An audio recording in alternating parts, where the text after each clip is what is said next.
21-year-old student Nikki Gajowski is suing her former tenant, 22-year-old waitress Patricia Carlson, for unpaid rent and damage to her apartment. Patricia is countersuing for damages resulting from a wrongful eviction. This is case number 95 on the calendar in the matter of Gajowski versus Carlson. Parties have been sworn in, Judge. You may be seated. Sir, have a seat, please. Ms. Gajowski, you sublet your apartment to the defendant, and you claim that she moved out, she owes rent, and she damaged the apartment. You want her to be responsible. Ms. Carlson said she was just a few days late in paying her rent in March, and you evicted her. You told her she had to get out. You locked her out, and she is counterclaiming for all kinds of things due to this wrongful eviction. Okay. Were you friends before this sublet? Yes. How long was your lease? My lease started March 27, 2003, and it ended April 30th of 2004. And when did you sublet the apartment to Ms. Carlson? October 1st of 2003. And did you sign a written document with her of sublet? Yes, ma'am. Can I see it? Notarized.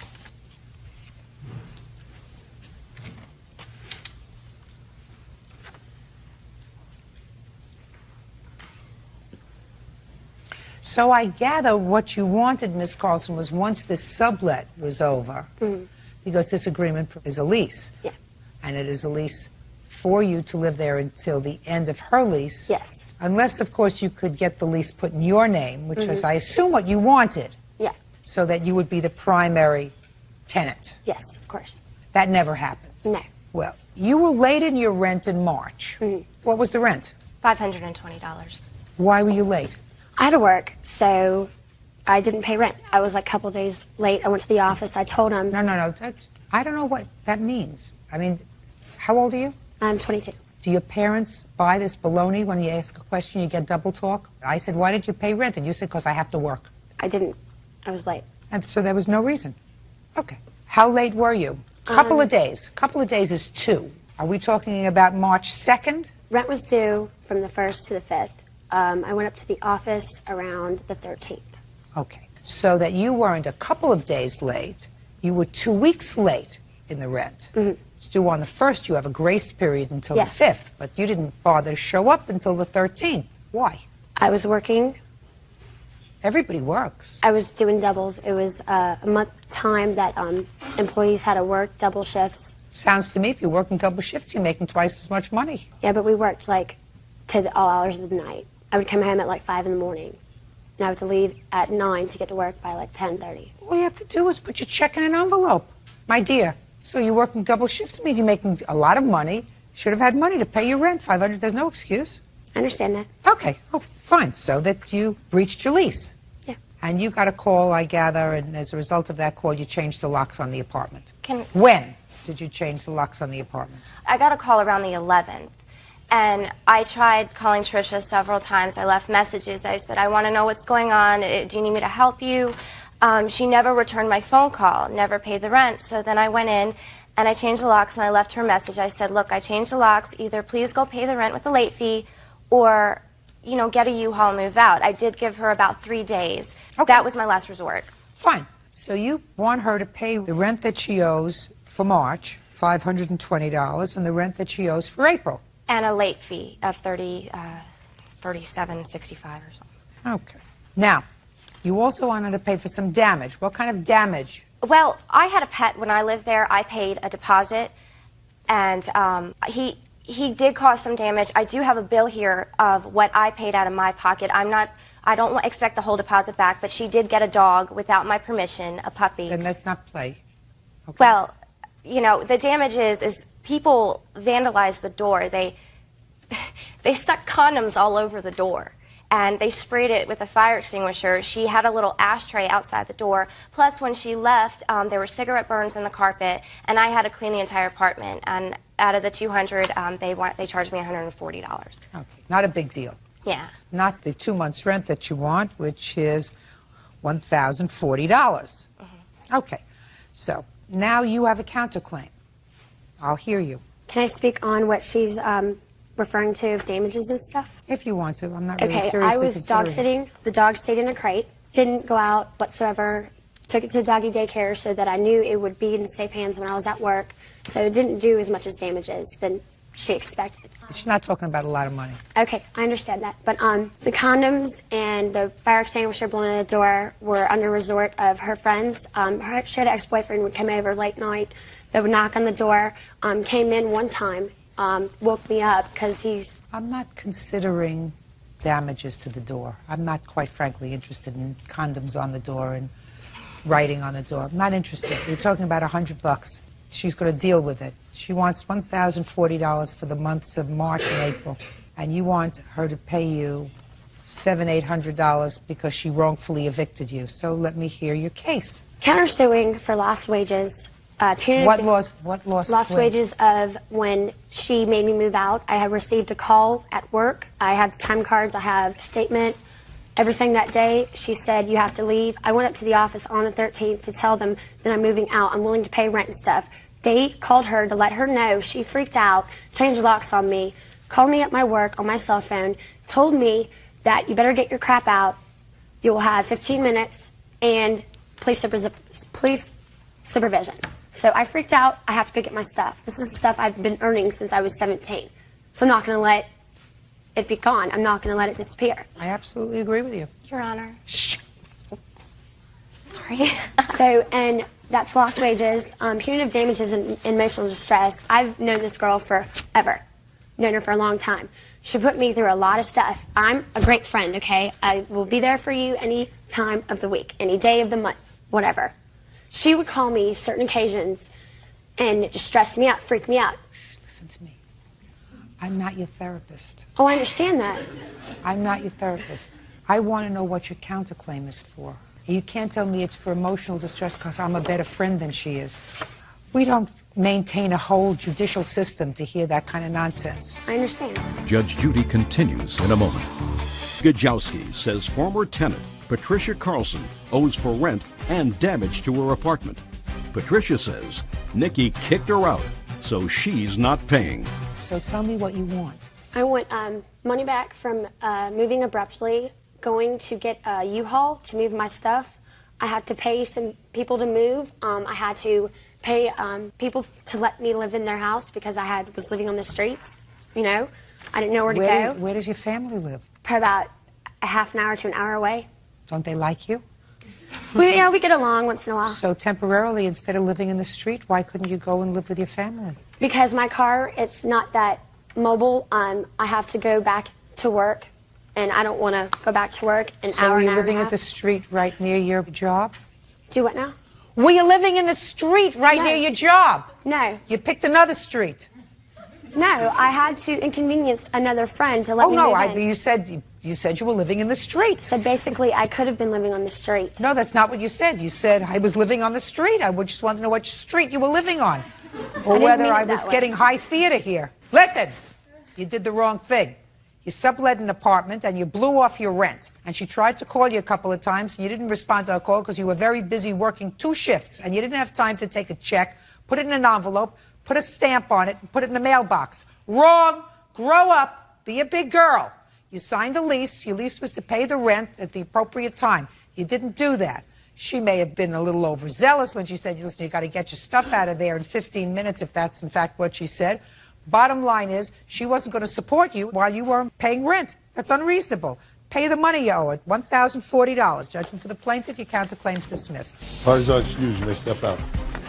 She became vain. I don't know what she's talking about being vain. Her just being totally into herself. You know, I'm not all about that stuff. Don't care about other people other than her. This is a girl that needs to grow up. And I can do that. Get a life. I don't know. I'm not going to be into that drama anymore. And quit living the trashy life that she's living. Vain as hell. 19-year-old customer service rep David Gonzalez is suing 27-year-old merchandising manager Heath Stoddard for vandalizing his car.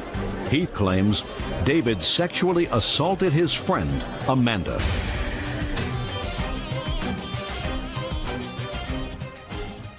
Now, this is case number 483 on the calendar in the matter of Gonzalez versus Stoddard. Parties have been sworn in, Judge. You may be seated. Folks, have a seat. Mr. Gonzalez, it is your claim that Mr. Stoddard vandalized your car and threw a bottle at it, and you want him to pay some $4,000 in damage. And I gather from reading all of these papers that there was an incident involving a girlfriend of yours. Is that right? Yes, ma'am. Okay, is this the girlfriend? Yes, ma'am. All right, so we're going to start with her. Step up, please. Tell me your name. Amanda. Amanda. All right. Amanda, you have a last name. Payne, P. On what night did you allegedly have trouble with Mr. Gonzalez and his friends? The night of the incident. Well, what date was that? I'm not sure. What date was that? August 26, 2004. All right, now I want you to tell me your version of what happened that night. I was outside talking to Sam over here, and I was going to go back into the apartment, and him and his friend stopped me, and they took me over to the pool. He and his friend. Did you know them before that evening? I had met them, yes. So you were acquaintances? Right. And you say he and his friend stopped you. How did they stop you? They took me by my arms. They grabbed me by my arms just like that. Yes. And they took me over by the pool area, and they were touching me and feeling me. Tell me what they said to you when they grabbed you by the arm. Tell me what... They had been drinking, so they were just slurring and just making rude comments to me, saying, you're going to come over here and, you know, we're going to do this and that. And I had hollered for Sam. And okay, so they grabbed you and pulled you over to the pool area? Yeah, we were walking over by there. Well, as you were walking over to the pool area, were you calling for help? Yes, I called for Sam, and they... As you were walking over to the pool area? Yes. Before anything happened to you, were you calling for anybody? No, because they had just took me by my arms, and they were just walking me over there fast. Well, did you say I don't want to go with you? I don't understand that. Yeah, I did. Amanda. Okay, let's keep going. So they walked you over to the pool area. Go ahead. They had me picked up, and they were smacking my butt and just touching me, like I said. And you were calling for Sam? Yes. Go ahead. And they had told me to shut up, and they called me a B word. Go ahead. And then that's when Obed came over. That's this person over here, yeah? Yes, and he had came over, and he'd been drinking, and I said, Obed, do something. And he said, what? Like nothing was going on. Yeah. And then he left. And then I managed to get myself away from them, and I ran back over to Sam and told Sam about it. Sam. Up. Sam, you have a last name. Dyer. What did Amanda tell you, Mr. Dyer, when she came over to you? Well, I want you to think very carefully of the exact words she used. She was crying, and at first I couldn't get her to tell me. It was hard to find out what was going on. She started to tell me that these men had tried to grab her, touch her, and she used the word rape. At the same time that she had told me that, I saw the two walk past me to the car, get in the car. And this gentleman was one of them? Yes. Okay, so they walked past you and they got into the car. And then I went to the car to ask them if they were leaving. And they said, yes, but we'll be right back. We're going to the store. I went in to get my buddy, Heath, right here, to tell him what had happened. And I was angry. I can say that for myself. I was angry. I don't like to see... She was hysterical, very upset. And I told him what was going on. You told Heath? Heath. He was getting ready for work at the time. You know, I was excited. I was like, you know, I was kind of jazzed now, and I'm telling him, these guys are coming right back. This is what happened. Okay, so they left. They did leave. They had left, and they returned. Do they live there in this apartment complex? Obed. He does? Does live there, yes. He does. So that they came back because they said they were going to? Yes. Okay. Strange behavior for people who were trying to rape somebody, to leave and come back. But go ahead. Okay. I didn't actually see this, but I heard a glass shatter. That's when he later had told me that was a beer bottle that hit the window. That he threw at the window? Yes. Go ahead. The passenger then, he's not here right now, but the passenger jumped out, throwing his hands up, ready to fight. Because somebody had thrown a bottle? Right. Okay, go ahead. There were three of them, one of Heath. Heath was approaching the car.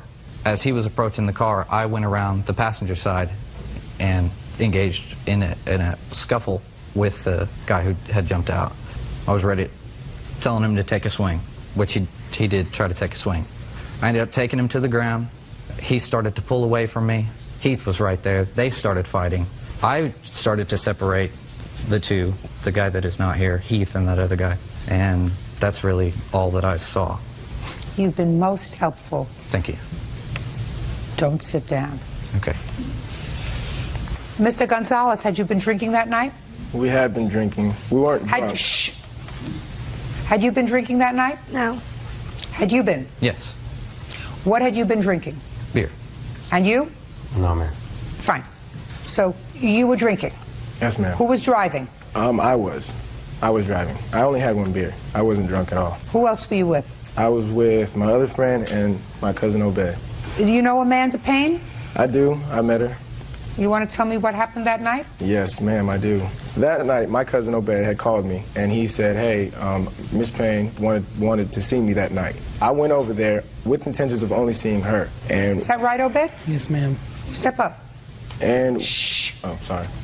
Obed, when did Miss Payne tell you that she wanted to see your cousin? We were outside talking, and I told her that David was in town, and she told me to call him up, so I called him up. Is that right? No. I never wanted to see him. You're lying. No, I'm not. Oh, yeah, you are. You are. I could tell that your whole story was a little bit smelly.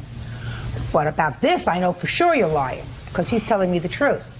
You caused a whole lot of trouble that night. Judge Judy continues in a moment. David Gonzalez says he was assaulted and his car was vandalized by Heath Stoddard. Heath claims David sexually assaulted his friend. Go ahead. After that, what had happened was when I came outside, they were sitting over, my cousin and my friend were sitting over there with her talking, and she Where? called my name near the pool area. Go ahead.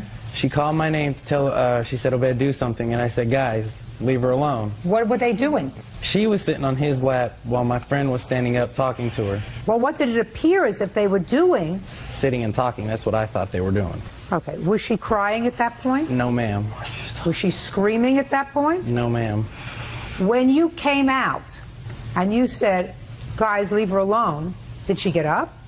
Yes, she did. She got up, and so did they, and I took them to the store to put gas in her car. And then you came back? Yes, ma'am, because they dropped me off. They had to go back to where they lived. Do you know Heath? Yes, ma'am, I do. He lives right across the breezeway from me. You think Heath knew that she had said, why don't you call David and have him come over? No, ma'am, because he came and asked me earlier on after the incident happened. He asked me some questions, and I told him she told him that she had nobody, that she was just staying with him, just to live there. She didn't say that she was dating him. According to you, Amanda, this was a pretty terrible experience. Is that right?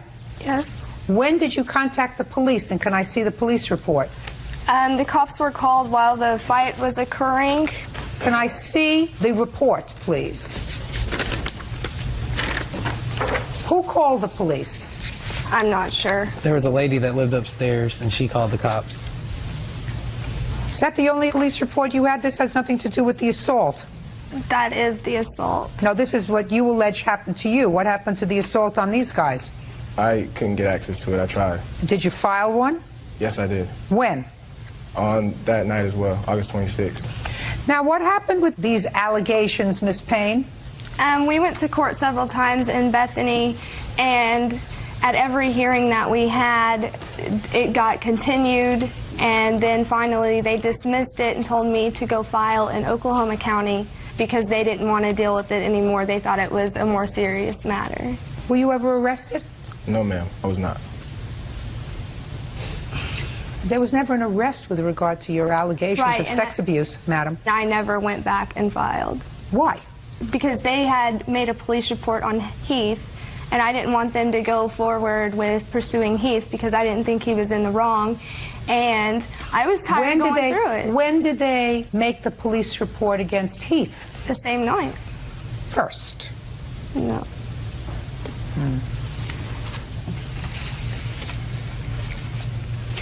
You know that I don't believe you when you say that you didn't tell him to call David to come over? You might not believe me, but I didn't. Because you knew these two young men. There were other people around in the complex that night. If somebody grabbed you by the arm to walk you over to the pool area, all you had to do was scream and say, let go, help me, somebody help me, which you didn't do. Which you didn't do, because they would have heard you. There were two guys. There were two of them. They were not armed, madam. You knew who they were. All you had to do was scream, somebody help me. You didn't do that. I hollered for Sam. Let me see the damage to your car, please. You want to see the estimates as well? Yep.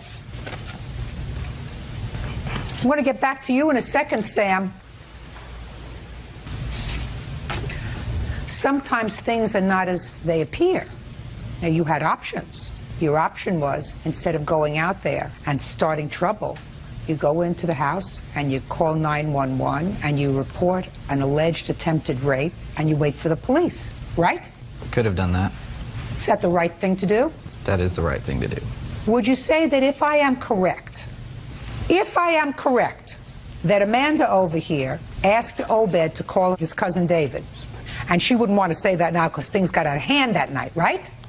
Right? Things got out of hand with you and with Heath that night, right? But if I am correct that she wanted David to come over just to talk, you would have been wrong to get involved with this, to confront and assault him, right? If the passenger in the car? If she hadn't. I'm saying to you, if I am correct. If you are correct. I see what you're saying, yes. How old are you? 30. I'm older. What kind of work do you do? At the time, I was a detention officer for a juvenile detention center. And now? Now I manage group homes for people with developmental disabilities. Well, my job for the last 30 years or so has been to figure out who was telling the truth and who's telling a lie. That's my job. Right. So I have more experience than you do. So you have to rely on me when I say to you, she asked Obed to call his cousin. Now, if you knew that then, would you have confronted the passenger in the car? Not in that case. Right. Okay. Boy, if I were one of two guys that attempted to rape somebody, I wouldn't go put gas in my car and come back to the same place. That just doesn't sound right. Once I got in my car, I would leave and not come back. Say, boy, hope this blows over. Wouldn't you? They may have thought nothing was going to happen. Maybe they thought nothing was going to happen because nothing happened. That's a possibility, isn't it? That is a possibility. I know that Heath would like to believe everything that she says. It's not true. And what you two gentlemen should have done was to pick up the phone and call the police so that in the event that something did happen to this young lady, the police would have dealt with it. They weren't going anywhere. They had just come back. What kind of car do you have, sir? 1995 Mazda 626. The estimate that you have probably is worth more than the car is worth. There's a lot of damage to the car. Judgment for the plaintiff in the amount of $2,500. That's all. Parties are excused. You may step out. We were about to leave home, and then the cops come over, and they're like, oh, yeah, by the way, here's his papers, sexual assault and battery. I was like, what? She just speculated and made her own ruling, and, you know, she didn't even ask me what happened, you know, my side or anything. Basically, she ran the game on everybody. They're lying. They wanted the money, and that's what they're getting. Her story was whack. Everything she said was whack. All three of them were whack, and that's what they get. I just feel really bad for Amanda. It escalated to fighting and beer bottles hitting windows. I saw red. I was ready to take someone down. Thanks, Judge Judy. You rock. And now the next case. All parties in the matter of Young versus Elahi. Step forward, please. 19-year-old bank teller Chris Young is suing limo company owner Mike Elahi for ruining his prom. Chris says the limo was too small and over an hour late. Mr. Elahi, you own a limousine company? Yes, ma'am. How many cars do you have? 4. How long have you had the company? This company is about 2 years. What kind of cars do you have? I have a sedan, SUV, and Excursion and Hummer. Mr. Young, yes. You, according to your complaint, hired the defendant for a prom? Correct. And what kind of car did you rent? I requested, he told me he had a 18-passenger Hummer limo. Is that what you told him you wanted? Right, he said that's all he had left. Did you have a contract with him? I have the credit card statement. Let me see it, please. What night was your prom? It was the night of May 15th. And when had you reserved this? I called her around the 12th, I believe it was. Would you have been just as happy with the SUV or another car? The whole reason we ordered the Hummer is because we had a couple extra people join our group. What time was he supposed to arrive? He's supposed to arrive at 6:30. What time did the car arrive? Around 8:15. What kind of car arrived? It was a 12-person excursion. Did you call the defendant between 6:30 and 8:15? I called the defendant at 6:30 to ask where the limo was. And where was the limo, sir? It was at the location. No, he called you at 6:30, sir, asking you where the car was. At 6:30, I don't recall that. I don't recall that. Well, you don't recall that? No. Well, he does. So then you must be mistaken. I talked to 6:45. I talked to the driver, And he was with the customer. With what customer? With the passengers. These passengers? Absolutely. No. Sir. No. Otherwise, he wouldn't be here today. What's the name of your company? A1 Limousine. A1 didn't do their job that night, sir. They didn't get to his house until, according to him, at least an hour and a half late. Well, it was an hour and a half. It wasn't late at all, ma'am. It wasn't late at all. You don't know that at all, sir. Yes, I talked to the driver myself. Listen to me very directly. carefully, Mr. Alawi. Sure. You can't tell me what the driver said to you. That's hearsay. Why didn't you bring the driver here? Well, the driver is no longer with the company. It's no Why longer not? with the company. Well, this job is about a year ago. I tried to find a driver. Well, It's not a year ago. I wasn't successful. All right, well, then you can't tell me anything, sir. I have to rely on what the plaintiff tells me. So the car was an hour and 45 minutes late. All right, I have proof of the limo being late. Can I see it, please? You still have this limousine company? Yes, I do. I would have suggested, Mr. Alawi, that what you do is to credit Mr. Young for that evening, or at least for a substantial part of it, because your company's not going to come out looking really good tonight. Well, according to my note, I checked with Here's the a driver letter from the Agora High School, from the principal, indicating that they received a distress telephone call from the parents of Chris Young, indicating that the limo, which had been ordered, had not arrived, and the students would miss the 9 o'clock deadline for admission. After conferring with me, the students were granted a half-hour extension of the deadline until 9:30. Well, ma'am, they used the service. They used the service, and they were in the car before 7 o'clock. There was no way they were... They were not! They were not in the car. Because, listen to me, Yes. the car didn't get there. Well, they could have canceled the whole thing. Why did they use the service then? If the driver was late hour and 45 minutes, why did they use the service? Where is A1 Limousine located? West Los Angeles? I wouldn't use them. Ever. When you have a company, and we're not getting to the condition of the limousine when it arrived, because I read that. When you have a company that accepts the responsibility of providing limousine service for high school kids for their prom, and you don't do the right thing, you have to be able to accept responsibility. Absolutely, that's part of our job, to be And there on time. you did not. And if you did not, you're supposed to be able to say, we did not, and it's a cost of doing business, I'm going to refund your money. Well, that's not true, ma'am. The driver was there on time, and the car was I'm telling you, the driver was not there on time. What part of that don't you understand? Well, I understand what you're saying, but Are you thick? You have pictures of what the car looks like inside? Can I see it, please? Can I see it, please? The pictures don't show any much of Mr. the Alawi. mess inside. But I have a witness that saw the inside of the limo. Who is that? Paula? Step up, please. Tell me your name. Paula Smith-Shamey. I'm the mother of his date. I was there through the whole waiting for the driver. You were the mother of his date? Yes. That would be you. You look very pretty, by the way. Thank you. What time did the car arrive? It was about an hour and a half after it was supposed to be there. And even when the limo did finally arrive, the driver would not take them. He said that he was being told that he could not drive them, or if he drove them, he wouldn't get paid. On his own, he suggested, well, I can take you down there because it's on my way back, but I can't bring you back. Did he bring them back? Well, after negotiating, yes, he did take them, but there wasn't enough room. The kids sat on the floor. 2 of the kids were transported by their parents, but it was still very crowded in there. One of the kids was on the floor. Can you describe to me what the limousine looked like? It looked like a party vehicle. It was leopard print with mirrored ceilings. There was cans on the floor. There was dirt on the carpeting inside. And it was basically... Was this one of your regular cars, Mr. Alawi? That's the answer, yes or no. Was this one of your regular cars? No, ma'am. You subcontracted for this car? That's correct. Judgment for the plaintiff in the amount requested, which was $1,356.25. Mr. Alawi, I'm going to tell you something, sir. You make a big mistake as a businessman. As a businessman, you certainly don't air your dirty laundry in front of 10 million people. That's all. Parties are excused. You may step out.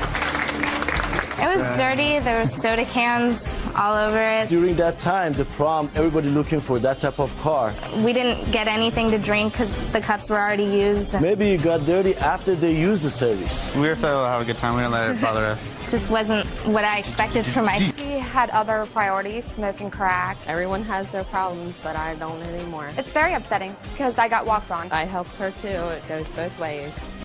And now the next case.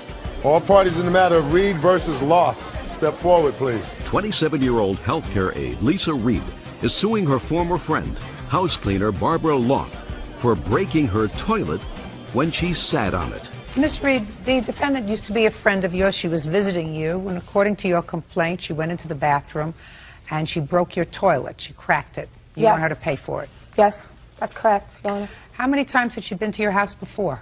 A whole bunch. You may step out. She was drunk when she went in the bathroom. I heard her fall on the toilet. I think she should pay for it. It's New Jersey, and it's the landlord, and everybody's trying to make us pay for everything. I had to clean up the water with the towels. Just because you're a big person doesn't mean that, you know, you have to be the responsibility of everything that breaks in life. I waited 2 weeks to get the toilet repaired. During that time, I was using my neighbor's bathroom, going up and stairs to the bathroom. God bless chubby women. Healthcare aide Kimberly Rebetter is suing her former landlord, Robert Griffin, for a wrongful eviction, the return of stolen property, and sexual harassment. Robert says he evicted Kimberly because her fiancé is a registered sex offender. All rise. Yeah, this is case number 532 on the calendar in the matter of Rebetter versus Griffin. Parties have been sworn in, Judge. You may be seated. Have a seat, please. Miss Rebetter, the defendant was your landlord. Yes. How long had you lived in an apartment that he owned? I lived there from October the 10th to February the 12th or the 13th. I'm not sure about that. And what date did Mr. Griffin tell you you had to move? Like maybe the last week of January, that last Sunday. About 2 weeks before. Yes, that'll be good. And it is your claim that he evicted you because you had declined his sexual advances. Yes, that that's he correct. Was sexually harassing you. Yes, that's correct. Forced you to move. Yes. And kept some of your food and property. Yes, that's correct. You moved. Mr. Griffin says that is certainly not true. Those allegations are in retaliation for his telling you you had to move. And he told you you had to move because your fiancé moved in with you. Your fiancé was a paroled sex offender. Mm-hmm. He received complaints from other neighbors because the police sent flyers around indicating that your fiancé was now living with you. And he did tell you that you had to move, that he neither harassed you in any way, nor did he take any of your property. Now, did you have a lease with Mr. Griffin? No, ma'am, we did not have a lease. Is there any reason why you didn't have a lease? Well, we didn't have a lease because he just said that, you know, we didn't need a lease. So you were a month-to-month tenant, okay, which means you can move out at any time? You have no responsibility beyond the month's tenancy. And he can tell you to leave as long as he gives you a certain amount of time to leave. Okay. Right? Do you understand that? Yes, ma'am, I do understand that. Okay, good. But my thing was, when we first moved there, I paid Mr. Griffin $1,050 for 3 months, and everything was okay. So the $1,050 was for 3 months' rent? Yes, yes. Is that right, sir? That's correct. Okay. So you're paying $350 a month? Yes. So you paid up until January, and you lived there during the month of January? Yes, we did. Okay, February you did not pay rent? No, we didn't pay rent because he started with the harassment with he was going to call the police on my fiance just to get me out, because the thing was he was upset with me because, like I said, even though he wants to deny it, I know what the truth is. He sat there and he would harass me. He would come into the apartment. First of all, he would come in all the time without letting me know. Just come in. I got to fix something, and nothing would never get fixed. Secondly, when he, like around Christmas time is when the harassment really started, because we were like in contact a lot, because I stayed in the back house and he stayed in the front, and I was getting packages, you know, for Christmas things or whatever. And when he would bring me my Christmas packages, he would, you know, say things like, baby, you sure look good, too bad you gay. Or he would say things like, I'd take you away from your man and make you mine. You know, and I just couldn't understand, you know, this older gentleman coming at me like this when I've never, you know, been out of line with him. I've never disrespected the guy or anything. He just would come on to me like this, telling me about his sex life. I don't want to know that. I have a fiance. Well, tell me what he said to you about his sex life. That he's, well, I'm not going to curse, but he would say that, yeah, I got a 21-year-old that I'm still F you, you know. And I'm like, so? You know, that's not my business, you know. And I never once... So he was telling you about another girlfriend? Yeah, I mean, no, not really girlfriends. He would call them his, you know, or whatever. You know what I mean? Not whatever. What did he say? He would say his, yeah, I got it, you know. But that's irrelevant because, you know, like I said, that's not my place. You know, I don't care what you have. All I'm doing is here paying my rent. Let's get on with it. What else? Basically, that was, you know, that sexual harassment and then coming to my house, coming in and out whenever he wanted to. You want to say something to me? Nothing she says is true. Not anything. I'm not impressed with anything she said.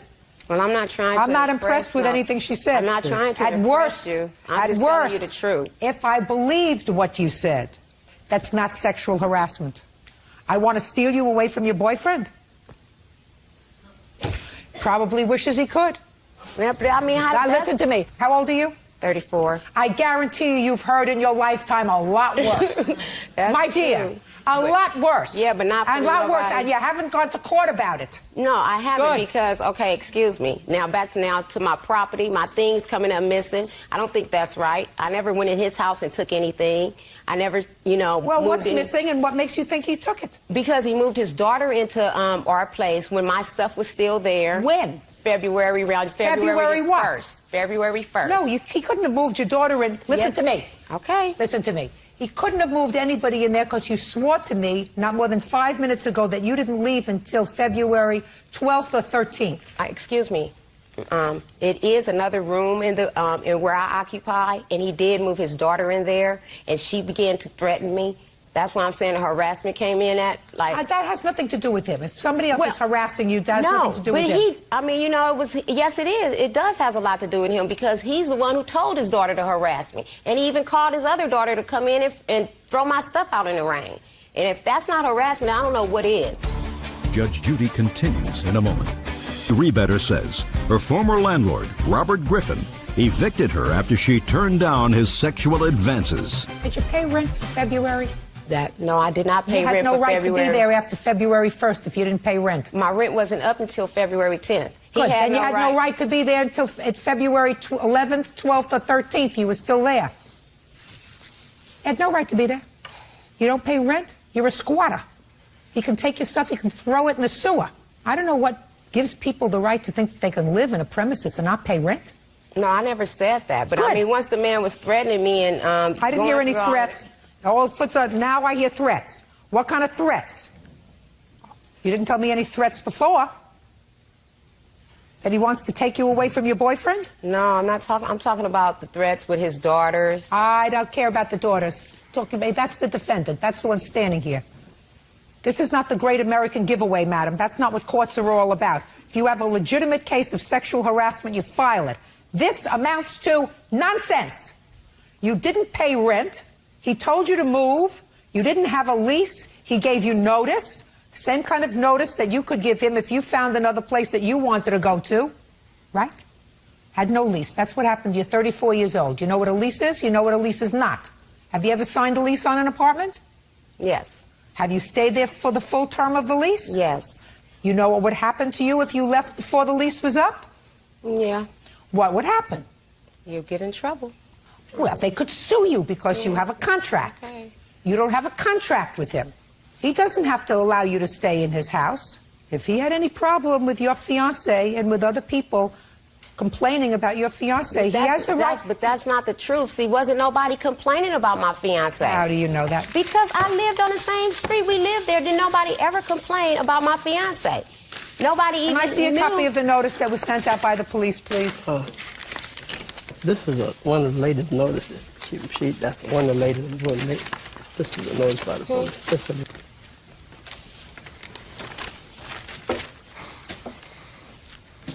Okay, this is a registered sex offender advisory.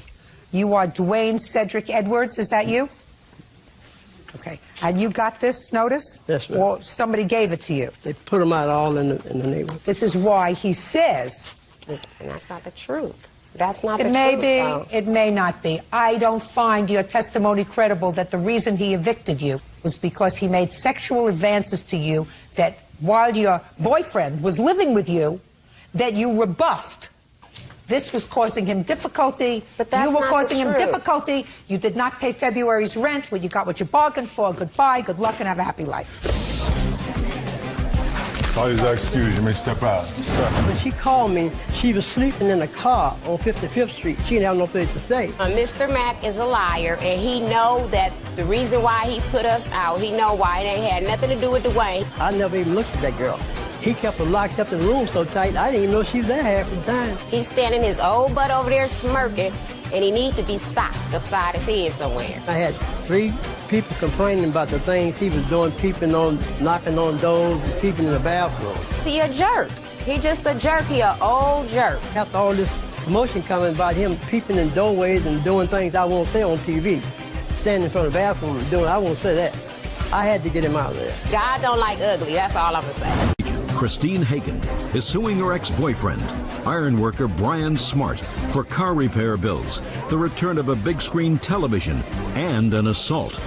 Christine says during a night of heavy drinking, Brian beat her up and held her captive.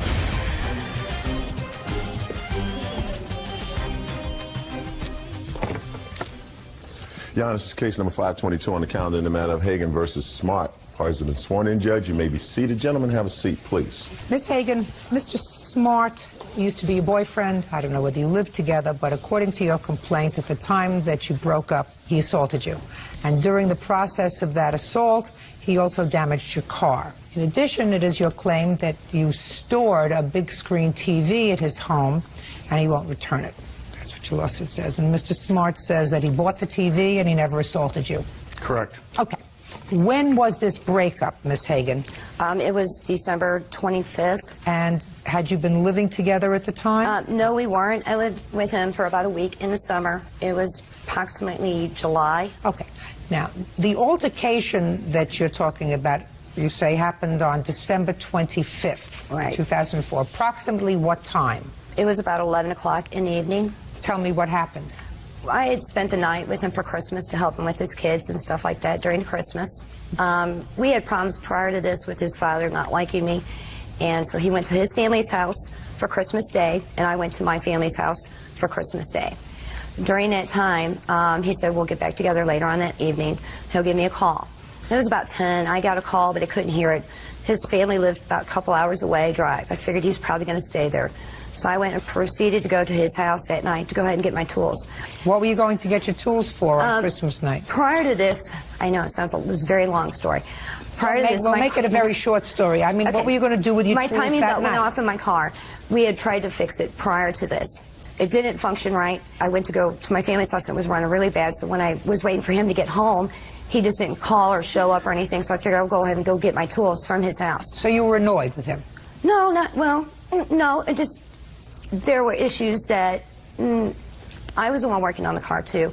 Miss Hagan, I know pretty much about cars, so I was going to do it I myself. just want to know something. It just doesn't sound right that after spending a day with your family and you're expecting him to call and he doesn't call, you choose that evening at 11 o'clock at night to go over there to get your tools. There was a call. My daughter's birthday is the following day after that. I was trying to make sure I had a car running so I could take my daughter so you went out. over to get your tools. Your tools were located in the house? No, they were underneath. There was like a little thing and had like a little shelter type thing on top Called of a it. basement. Okay. So what happened when you got there to get your tools? He pulled up. Once he pulled up, he left the door open. He jumped out of the van and just came at me. I mean, literally just came at me and just started swinging at me. And he asked me if I was leaving, and I'm like, I couldn't even talk. He had me grabbed by the jacket and just shaking me extremely hard, and then he just kept throwing me into my car. I hit the back window. I couldn't do anything. I mean, he had me pretty much pinned. So after that, he kept saying everything, he just kind of arguing, telling me how much he hates me, die, I hate you, calling me names and verbally abusing, you know, just language at me. He could smell the alcohol in his breath. He was just completely drunk. I mean, he couldn't even hardly stand up sometimes when he was fighting me, but he was strong enough that no matter if I tried to fight him, the more I fought him, the stronger he got. And there was no way I could get away from him. I heard that already. Let's move on. So after that, he grabbed a hold of me and he said, we're going in the house. And I told him I didn't want to go in the house. So he picked me up and he carried me into the house. Picked you up and carried you in the house? Yes, he picked me up and carried me into the house. But I was too drunk to walk. Shh, Mr. Smart.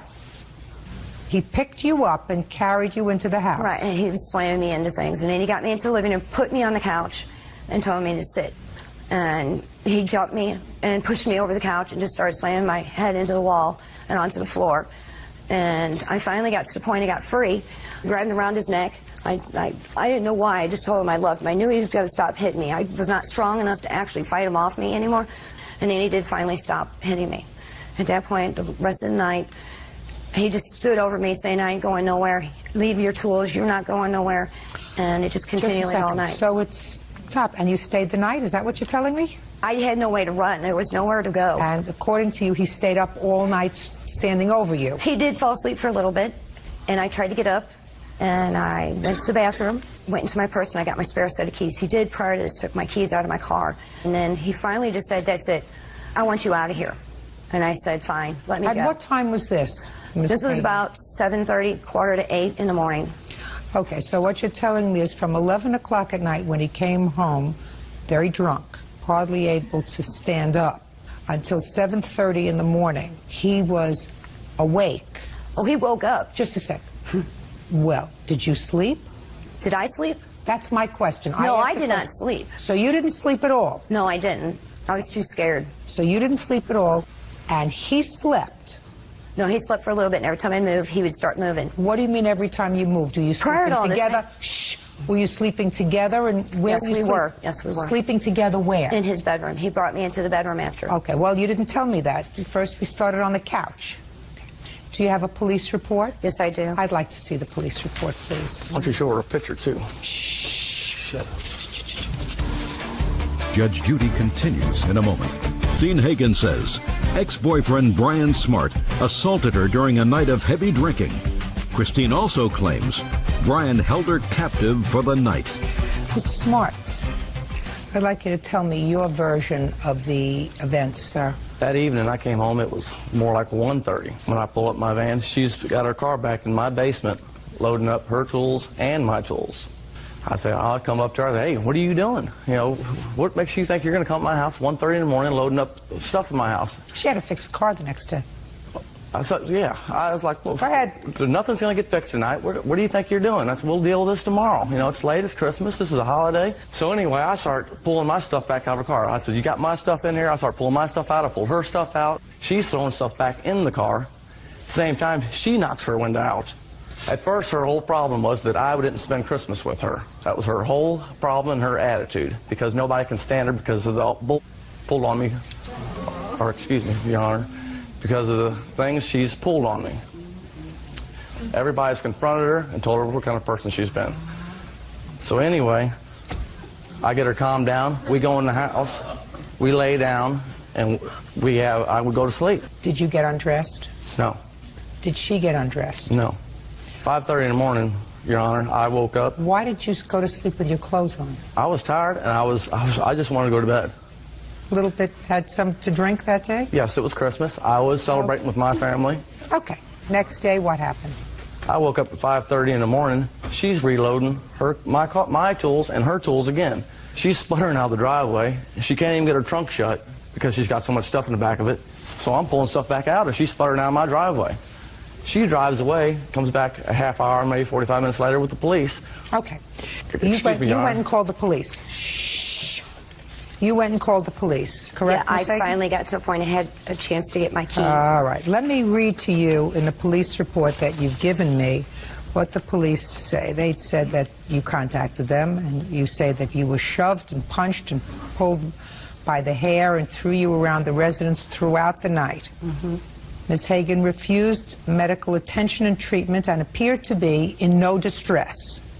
Ms. Hagen's hair, makeup, appeared to be neat, and there was no physical evidence to support her allegations.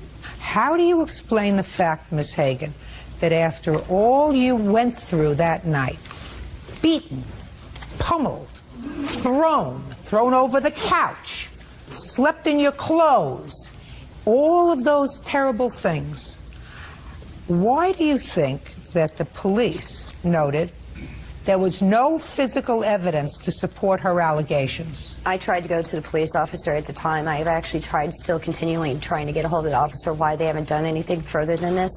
This is his report. This is what he wrote at the time he saw you. That is his opinion. This is what he wrote. I never even got out of my car because I could not keep my car running because my car would die and I was afraid to be too close to lose a resident with it. Okay, I'm finished with the assault part. Now let's move on to the big screen television set. During the summer of 2004, I had moved out of my house with my ex-husband. My son and Brian Smart took the big screen TV and brought it over to his house. Well, the kids got really fond of it. They were playing video games and stuff like that. And so I didn't really say anything. And then when I moved into my new place, there just was no room. So I went in and left it at Brian's house. And the kids were having a good time. And for 6 months? Yeah. And I asked for it back then, too. And I just figured I'm taking it to court now. She needed money. She was selling all these things that she got from her ex-husband. She was trying to get like $800 for the TV. I finally talked her down to $600. She really needed the money. Her and her son needed to go get an apartment. I wrote out her a check, which I have right here. Can I see it, please?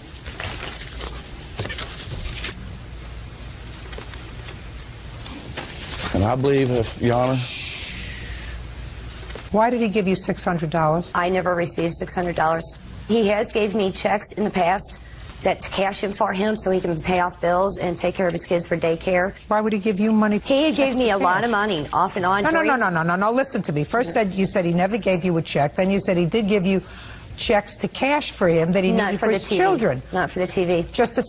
Well, I just asked you a question, Miss Hagan.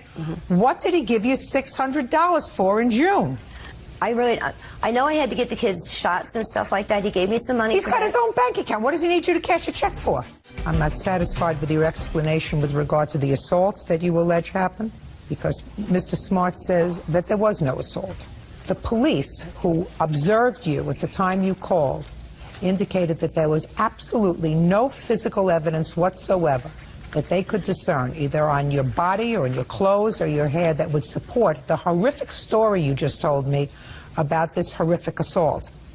In addition, in your claim, you didn't tell me that you had spent the night with him. I didn't have a choice. You have a choice. Of course you have a choice. Somebody who is as drunk as you say... Prior to this, I'm speaking. Someone who is as drunk as you say, when their head hits the pillow, they're out. And you got up to go to the bath. Don't shake your head. Were you there? No. Good. So, quite frankly, Miss Hagan, I don't believe you. And I don't believe that this TV that you left there for 6 months, you all of a sudden want back. I believe that he gave you $600 for it. There is absolutely no other reason, no other credible reason why he would have given you a check in June at about the same time that you were moving out of your place and going into a smaller place. Your claim is dismissed. That's all. Parties are excused. You may step out. I'm just glad she was smart enough lady to see through this lady's lies and manipulating everybody. I know this guy. I've lived with him. I actually left him because the drugs problem was so bad in his house with his kids doing drugs. He can't keep his constant job. This way for her to go through her life to get more out of society. I never even got out of my car when the cops even, because I couldn't keep my car running. I was too scared he was going to come back at me and run at me again. She's this kind of person that she tries to manipulate everybody constantly to get through life. That muffin buyer is suing her boyfriend's estranged wife, Cindy Kane, for lost wages and attorney fees.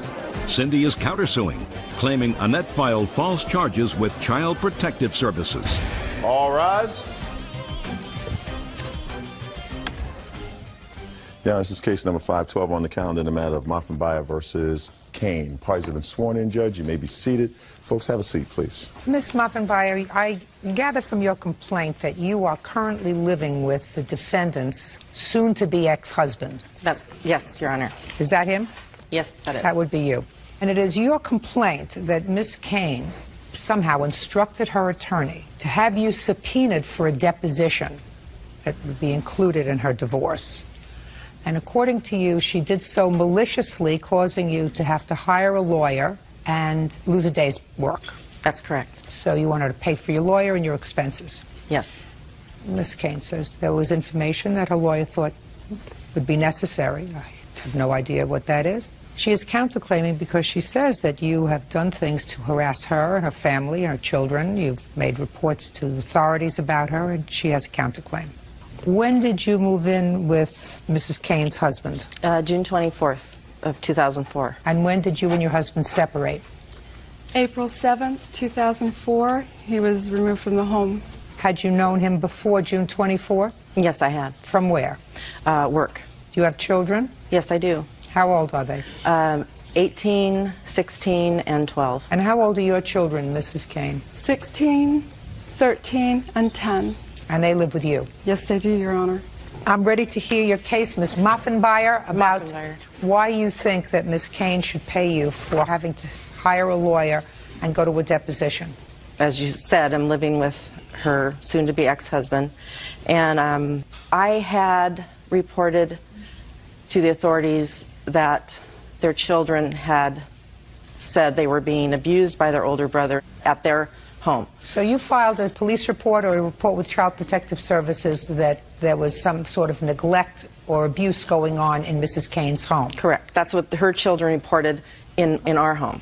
Whatever. I don't know whether that's true or not, but all I know, you reported that. I have some evidence supporting that. You reported that? Yes, I did. Okay, so? I feel that she's angry that I'm living with her soon-to-be ex-husband. In what state do you live? Washington. One of the grounds for divorce in Washington, adultery? No, not to my knowledge. It's a no-fault state. Well, it could be a no-fault state, but they can also have a grounds divorce. They're not getting divorced, excuse me, Your Honor, because of adultery. They're getting divorced because of domestic violence and other things happening in their home. You have a copy of the deposition? Yes, I do. Can I see it, please? Sure.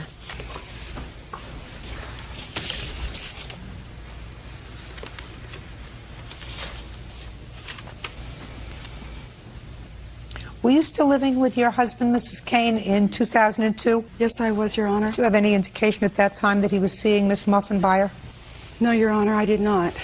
Some of the questions that were posed to you in this deposition, Miss Muffenbuyer, had to do with the fact that you did, in fact, start a social relationship with Mr. Kane in 2002. Yes. Did you know he was married at the time and living with his family? Yes, I did. Even that issue makes it perfectly legitimate for you to be deposed. I feel she had me deposed because she doesn't like you? Well, that's very possible, madam. Listen to me. It is very possible that she doesn't like you because in 2002, when she was living with her husband, sharing a home with him, with her 3 children, right, he was out fooling around with you. So it's very possible, my dear, that that's why she doesn't like you. Would you say if the situation were reversed? Yes, Your Honor. You would However, be annoyed. I would have done something to improve my relationship afterwards. Baloney. Had that been the case. Oh, baloney. Listen to me. Listen to me. That's baloney. And when you were going out with him in 2002, would you go for dinner? No, Your Honor. We'd go have coffee at a Starbucks for 15, 20 minutes. It was not a big sexual relationship. Well, that's not entirely true, madam. The person who deposed you asked whether you were having sexual relations with Mr. Kane. You've acknowledged ultimately that you did. And where did it occur for the first time? And you said at a hotel. Yes, Your Honor. I said... That's not Starbucks. Your Honor, I said... Shh. Okay. Quiet! I said it wasn't a long sexual relationship. No, it was I asked very you whether brief. you went out. I asked you whether you went out. You went out to dinner, and you said no. The only thing you did went to Starbucks. Okay, I didn't realize that I should... Okay. And when you went to this hotel room, who paid? It was a gift to me from somebody else. You want to explain that to me? My sister and her husband. A doctor and a nurse. Yes. Very respectable couple. Gave you a hotel? I mean, I don't understand. You want to make that clear to me? They gave it to me to use however I wanted to. Not because, you know, I do that on a regular basis. I'm trying to figure out whether or not in that month and a half that you say you were together in 2002 that there was any money spent.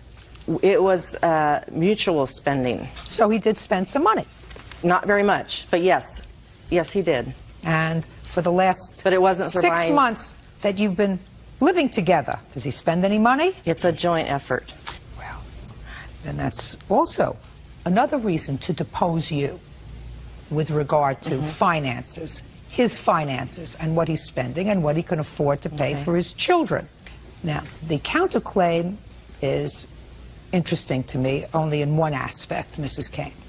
And that is something that Ms. Moffenbauer referred to in her direct testimony, which was that she called Child Protective Services. Now, you want to explain to me, madam, why you called Child Protective Services? Yes, Your Honor. Her children, her 2 younger children, Patrick and Sarah, said that their brother Ian was hitting them, stomping on them, not letting them use the phone when they wanted to call somebody for help, etc. My children were sitting there also, and they said to me... Where was Mr. Kane? He was in the room also. My question to you is, why did you call Child Protective Services? Because I felt it was the right thing to do. It's none of your business. I disagree. My children were in the home, Listen, and I'm teaching my children to be... I'm saying to you, madam, if their father was there, their father picks up the phone and either calls Child Protective Services or makes a beeline to local domestic relations court and says, on an order to show cause, I want immediate physical custody of my children because I have information that they are being abused. You have nothing to do with this family. Judge Judy continues in a moment. Is accusing her boyfriend's estranged wife, Cindy Kane, of dragging her into her divorce case. Annette is suing for the cost to hire a lawyer for the deposition. Madam, if he were away serving his country in Iraq, and you were the only one who heard these allegations, then I would say to you, well, perhaps in order to protect the children, you have to do that. Other than that, if their father was in the room, you're nothing but a big busybody. No, excuse me, Your Honor, but I work in a hospital. There are signs everywhere that say report domestic violence. Some people are not, they won't do it. They're too afraid. Perhaps Mr. Kane was afraid to do that. I, on the other hand, am going to do what I... Perhaps he didn't believe his 2 younger children. I disagree. Perhaps he didn't believe... I have evidence, Your Honor. Listen to me, my dear. My question to you is, why did you make the phone call? And I will tell you that I am dissatisfied with the reason that you gave me for you making this phone call rather than their father. Because it doesn't... I'm speaking because it doesn't make sense. If I were a parent... and my 2 little children, at a time when I was separated from my wife or my husband, and if I were listening to my 2 children who were ages 13 and 10, not exactly toddlers, say, my 16-year-old brother is knocking me around and he won't let me use the phone to call somebody, and if I actually believed that my children were at risk, I would jump into action unless I were brain dead. Is Mr. Kane brain dead? No, he's not. All right. And the fact that you chose to make these calls indicates to me that you are a big troublemaker. All I can suggest to you, madam, is it better stop, because you can either torture these children or not torture these children.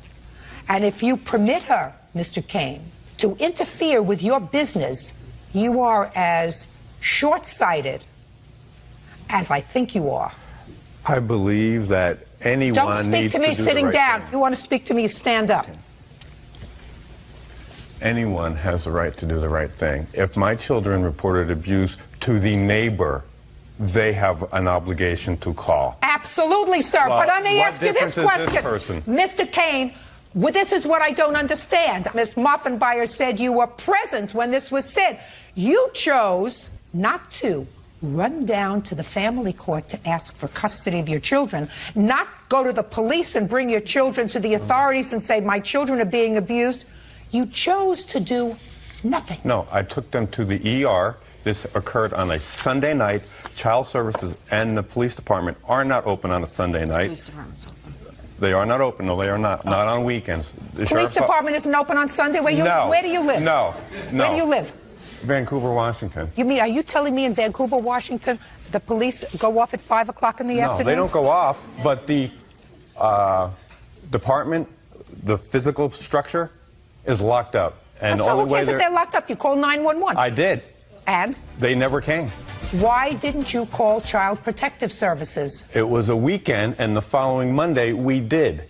Not we, she. Not you, she. Because I was in the ER with my children at the time, having them evaluated. Can I see the report from the ER? Yes, Your Honor. I'd like to see it. I have one copy from the ER. Okay. I have... Is this the same report? No, we have there's more. social worker letters, notes also attached for Patrick and Sarah. Can I see the report from the ER first? ER report?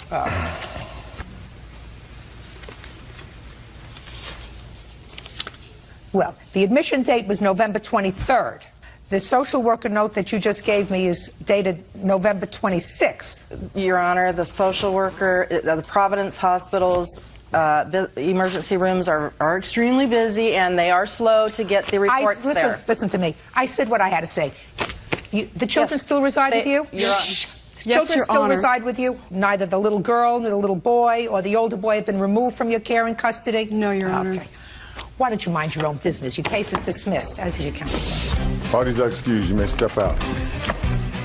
I understand some of what she said, and perhaps Mr. Kane should have been the person calling. I'm grateful to Judge Judy for seeing this case for what it is. She has abused the legal system against me. It means that maybe my children won't be getting harassed and bothered. My children's mother is a vindictive woman who will stop at nothing, including lies, to prove her point. Telemarketer Linda Lindstrom is suing her ex-sister-in-law, daycare operator Janine Rivera, for the cost of a plane ticket, harassment, and defamation of character. Linda claims her ex-husband kidnapped their daughter and hid the girl at Janine's house.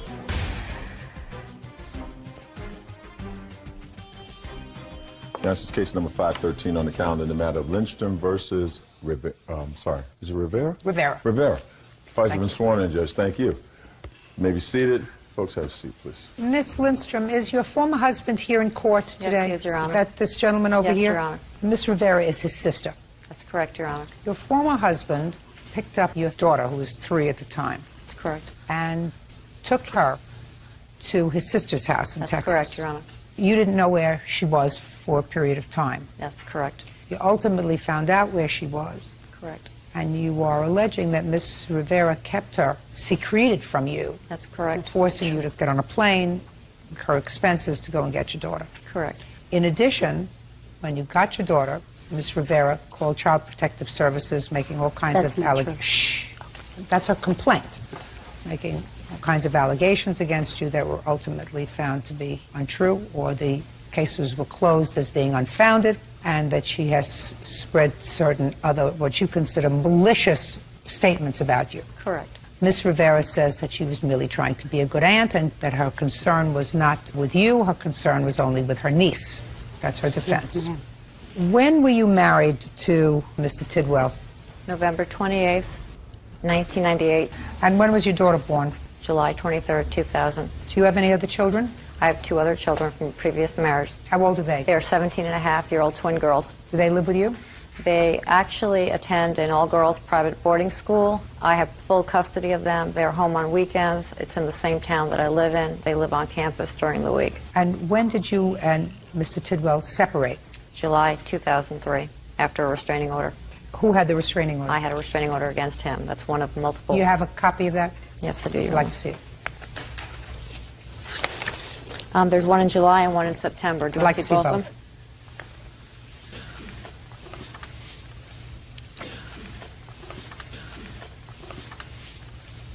them? Well, this is an ex parte application. This is your application. I'd like to see where the court entered an order. Okay. Was there a trial? He pleaded no contest. So there was no trial, and he consented to the entry of the order of protection? That's correct, Your Honor. Okay. Is that correct, Mr. Tidwell? That's very correct. All right. So that's akin to a plea of guilty. Can I see the final order, please? Okay, this is the order renewing it this year, and it was renewed, I want to say, in part to the harassment of the defendant. It's written in this order. May I see it, please?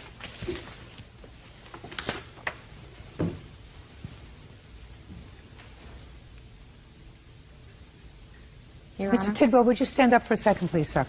Why did you choose not to appear when the application was made to renew the order of protection? No, I chose to appear, and I asked my lawyer to be there, and he chose not to appear. Did you consent to this order being extended? No, I tried to contest it. I was representing myself. So you contested it? Yes. And you offered testimony before the court? What I could get in without... Whatever. You offered testimony, Mr. Tidwell. Yes, ma'am. And after hearing your former wife and you, the court extended the order for another 12 months? Yes, ma'am. Okay, now you can sit down. Thank you. All right, you separated in July of 2003 as a result of these allegations? Correct. When did your former husband take your daughter from daycare?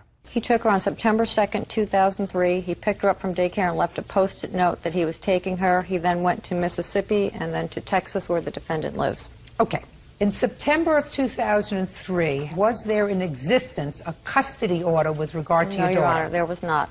At the time that you went in to file this ex parte application for a protective order, your daughter was still with you? The first one she was. I'm talking about the first one. Yes, July she was. And this was good until when? That was a 10-day order.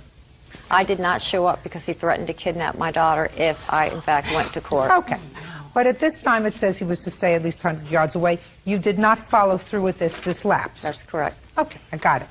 Now, when he picked up your child from daycare, there came a time that he took her to your house. When was that? He arrived at my house probably around September 7th, 8th. Had you been expecting him? Is not an answer, Yes, Ms. Rivera. I'm sorry. Yes. Okay. What did he tell you as far as coming to you with Autumn? He was crying and screaming and telling me that the situation was just really out of control and he didn't know what he was going to do. And what did you tell him when he said he was coming to bring Autumn to you? Oh, I told him I'd be happy to see him and Autumn. How long did he stay with you? He stayed till September 14th. And then where did he go? And then he went to Memphis. For what? Tennessee. He was trying to find a job and get housing and daycare set up and get prepared for what was about to happen. And he left Autumn with you? Yes, Your Honor. I'm a registered child care provider. I don't care whether you're a child care provider or Mother Teresa. Judge Judy continues in a moment. After her ex-husband kidnapped their daughter, his sister, Janine Rivera, harbored the girl. Janine claims she and her brother took action because Linda is mentally unstable. Okay. From when he arrived on the 7th of September to the 14th of September, did you, in fact, have any conversation with the plaintiff? Yes. Tell me about that conversation. Oh, there were many. She had been calling me numerous. I have the phone bills. Okay. She had been calling you at that point numerous times trying to find out where your brother was and where her daughter was. Yes, ma'am. And when he arrived, did you call her and let her know? I had him call her and let her know. Were you present? Yes. When he made that phone call? I'd like you to tell me what you overheard. I heard him telling her to get some help for herself and get healthy for her daughter, to please go check herself into a hospital. Do something positive is what he told her. Do something positive to show me that you're capable of taking care of my daughter. Okay. What information did he give you, Ms. Rivera, that suggested to you that the plaintiff needed to get any help whatsoever? He gave me a lot of information over the years, and she's given me a lot of information over the years. Let's go to what she has given you, not he. Okay. I know she's has anorexia nervosa. I know she has a lot of mental illnesses, and she told me, you know, she can't fix her. It'll never be fixed. That it's a biological, chemical thing. When this first happened, I was trying to talk to her to make sure she didn't hurt herself because I knew he was leaving her. And he left Autumn in her care when he left her. He left her a month before this all started. Because she did on the 29th, she called 911 for the 100th time on my brother because he raised his voice or something. Well, you weren't there, so you don't know what happened. But you have to remember that your brother admitted to being abusive. Because when you consent to the entry of a protective order, and you know that the issue of custody is lurking, you can either fight it. Your Honor, he had bad counsel. No, don't tell me he had bad counsel. But listen to me. It's been a Don't tell me. nightmare. Listen to me. You know, I hear a lot of excuses, but when you consent to the entry of a protective order, you can't come into court and say, I didn't understand, I had a bad lawyer, and the fact that he went before a judge on the extension of that protective order a year later suggests to me that the judge found that he has a problem. He's a smart enough man to plan on picking up his daughter at daycare, bringing her to you in a different state, then traveling to yet another state in order to secure a job and housing. All that requires a certain amount of planning, not something that somebody who is mentally challenged does. Do you understand, Ms. Rivera? Right. Okay. Your Honor, can I say one thing? During the month of August, in fact, Mr. Tidwell was out of the state, and if, in fact, these people were so concerned with the health and safety of my child, why during the month of August was CPS not called? Was a neighbor not called? Was the police not called? Nobody was ever called to check on the child. Okay. Never. Okay. Where do you come from? Originally New York. North Carolina is where my home state is. Okay, so you were in North Carolina. That's correct. This happened in North Carolina. And is that where you were married to Mr. Tidwell? That's correct, Your Honor. So you removed the child from the child's home state.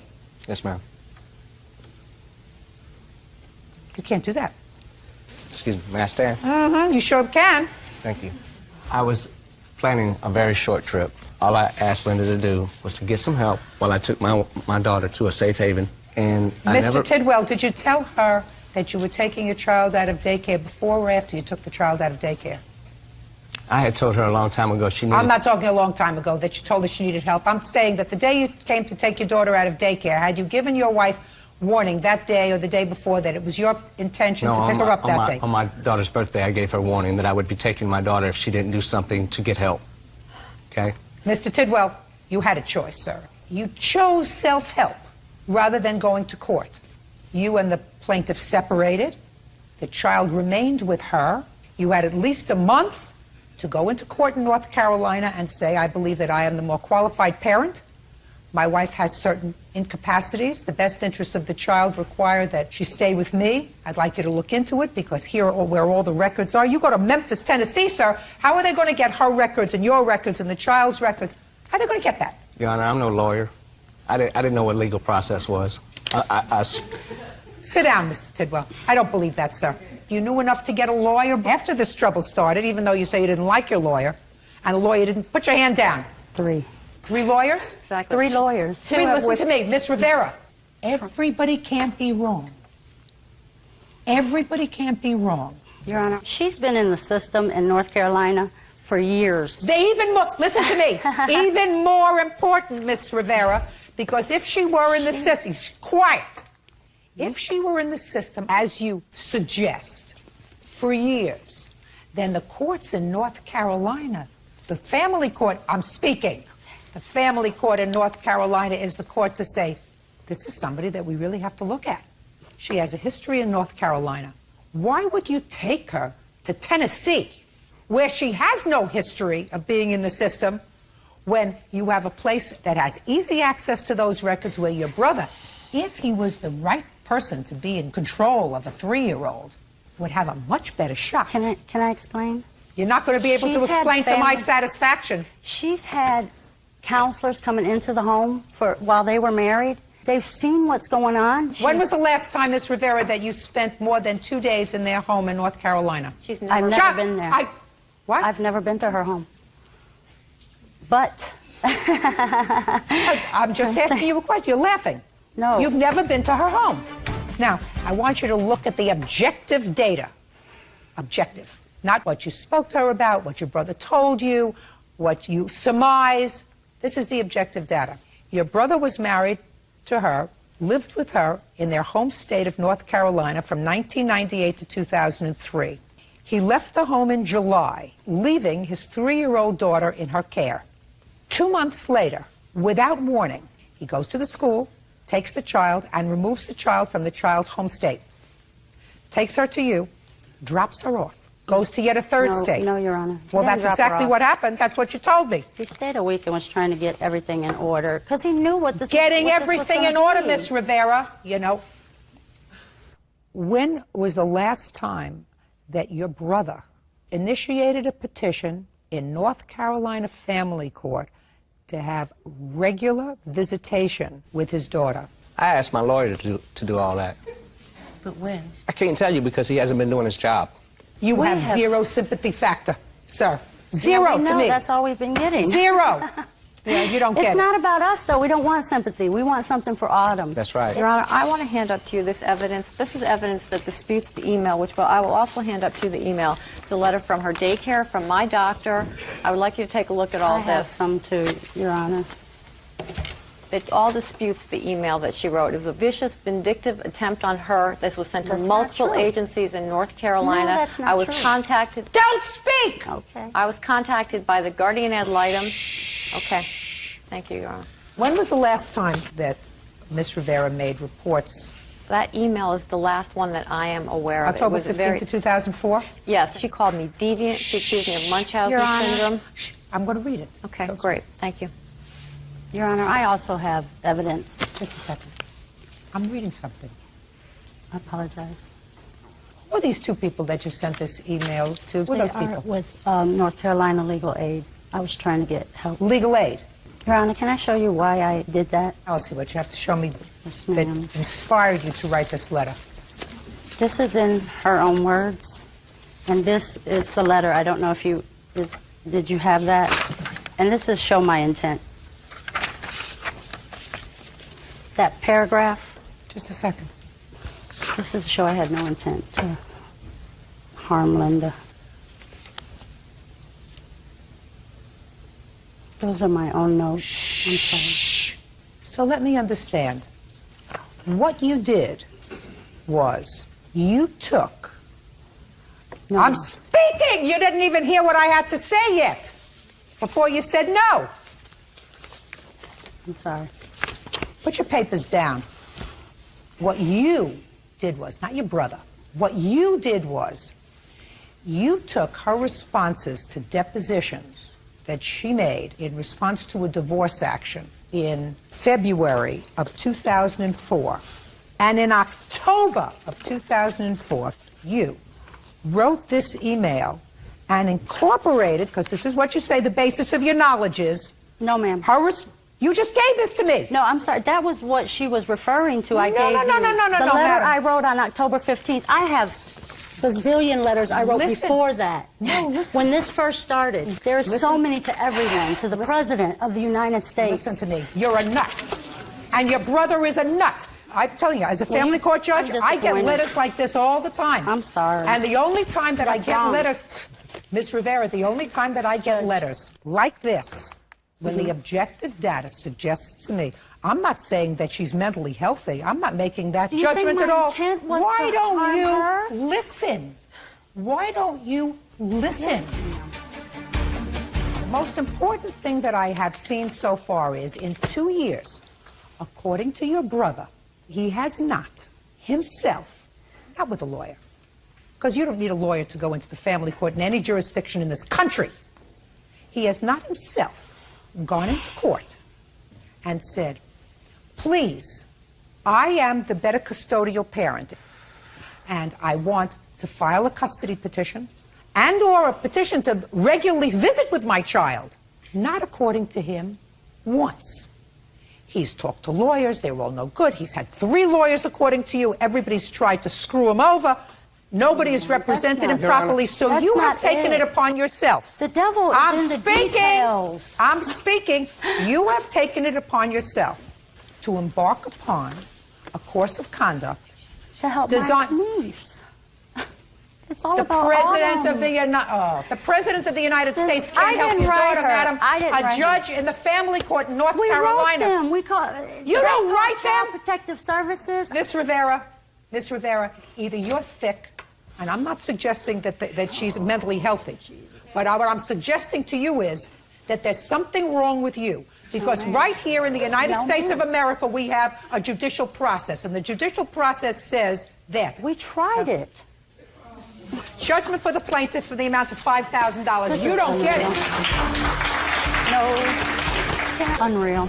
I'm sorry. It's just this is just typical. She called me a nut. She don't know who the real nut is, and that's Linda. As Judy saw it, she said, "You're a nut. You're thick. They just don't get it." She's sick. She's the nut. They're just vicious, vindictive people. What this woman is doing to my niece, it's unreal. For every hearing we've gone to, I've been determined to be the better and fit parent for my daughter. There's never been a question.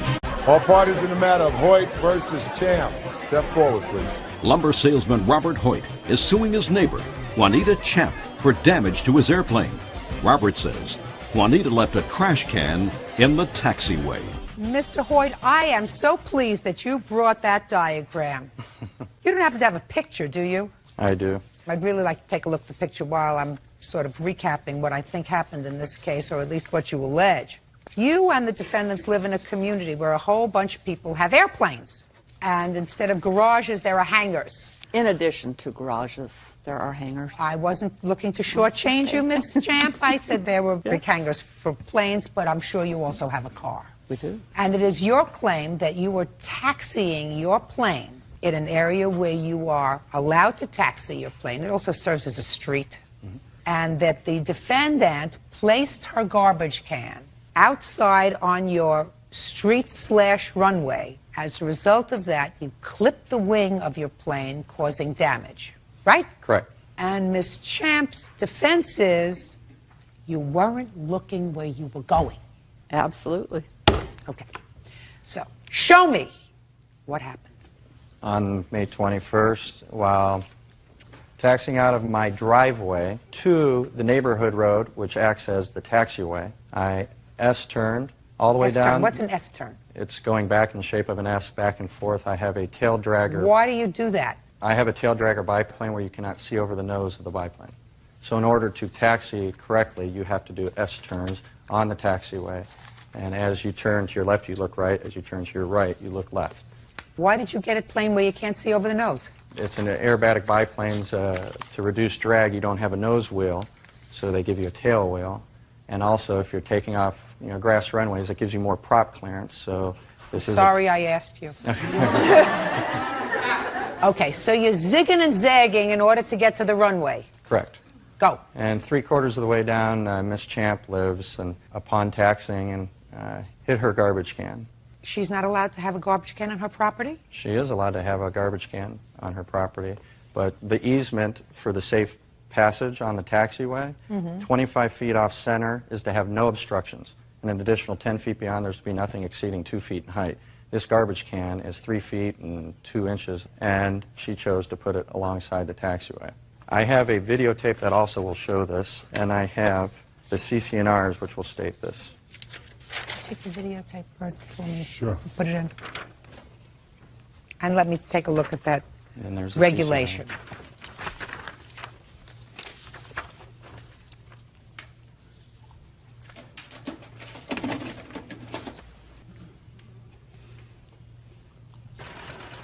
And also, Your Honor, from our Neighborhood Safety Committee, which will show that CCNR. You can see the can, which is circled with a red dot. That looks like the can's out in the middle of the street. Yeah, I don't. That's Can not on is the grass, sir. never in the middle of the street. Shh. Oh, sorry. Was your garbage can outside? Yes, it was. Was your garbage can 10 feet in from your property line? Probably not. Why? Well, every Wednesday the garbage cans are out there. Mr. Hoyt's also has been out there all that same time. Mr. Hoyt, do you place your garbage cans out for collection every Wednesday? Nope. Garbage is on Thursday, and mine go out Thursday morning. You have different people picking up garbage in your area? We place ours out in the evening because we don't want to get up before 7 a.m. But ours was out early that day. Was this a Wednesday or a Thursday? This was a Wednesday morning. It was Wednesday because we were going on vacation and we put our garbage can out a few hours before we would normally put them out. Okay. Now, when you put your trash cans out on Thursday morning, sir, I would assume that you put them out closer than 10 feet just that one day, and everybody is aware of that. Is that right? That one day, sure. Yes. Okay, I knew I was going to get there. So on Thursday, everybody is aware. Watch out on Thursday morning because the garbage cans are out there. Is that right, Mr. Hoyt? That's correct. But this was out Wednesday morning, so you weren't expecting garbage cans to be out Wednesday morning. No. I got it. I'm going to get to you in a minute. Okay. Okay. I got a lot to say. Well, I'm going to get there. Okay. Mr. Hoyt, would anything prevent you, if you wanted to take your plane out for a spin, to get into your car, take a ride down the quarter of a mile and see whether there are any obstructions in the road? Would anything prevent you from doing that? Nothing would prevent me from Don't doing you it. think that that's a good idea, sir? In light of what happened, that's a prudent thing to do. Absolutely, because it could have just as easily been a bunch of kids there as a garbage can. I agree. And if you can't see, then it's up to you to be particularly careful, right? Correct. Now we're going to get to Miss Champ, who told me she has a whole bunch to say. Go! Okay, thank you, Judge Judy. One of my premises is that Mr. Hoyt can taxi out of his driveway, go directly across our road, and taxi directly onto the runway. Why do you think he would choose not to do that? Because he likes to show off. Well, explain that to me. He had a passenger on board his airplane. He was trying to Is show there a off the passenger neighborhood. on board your plane? Doyce Bishop was my passenger at the time. Okay.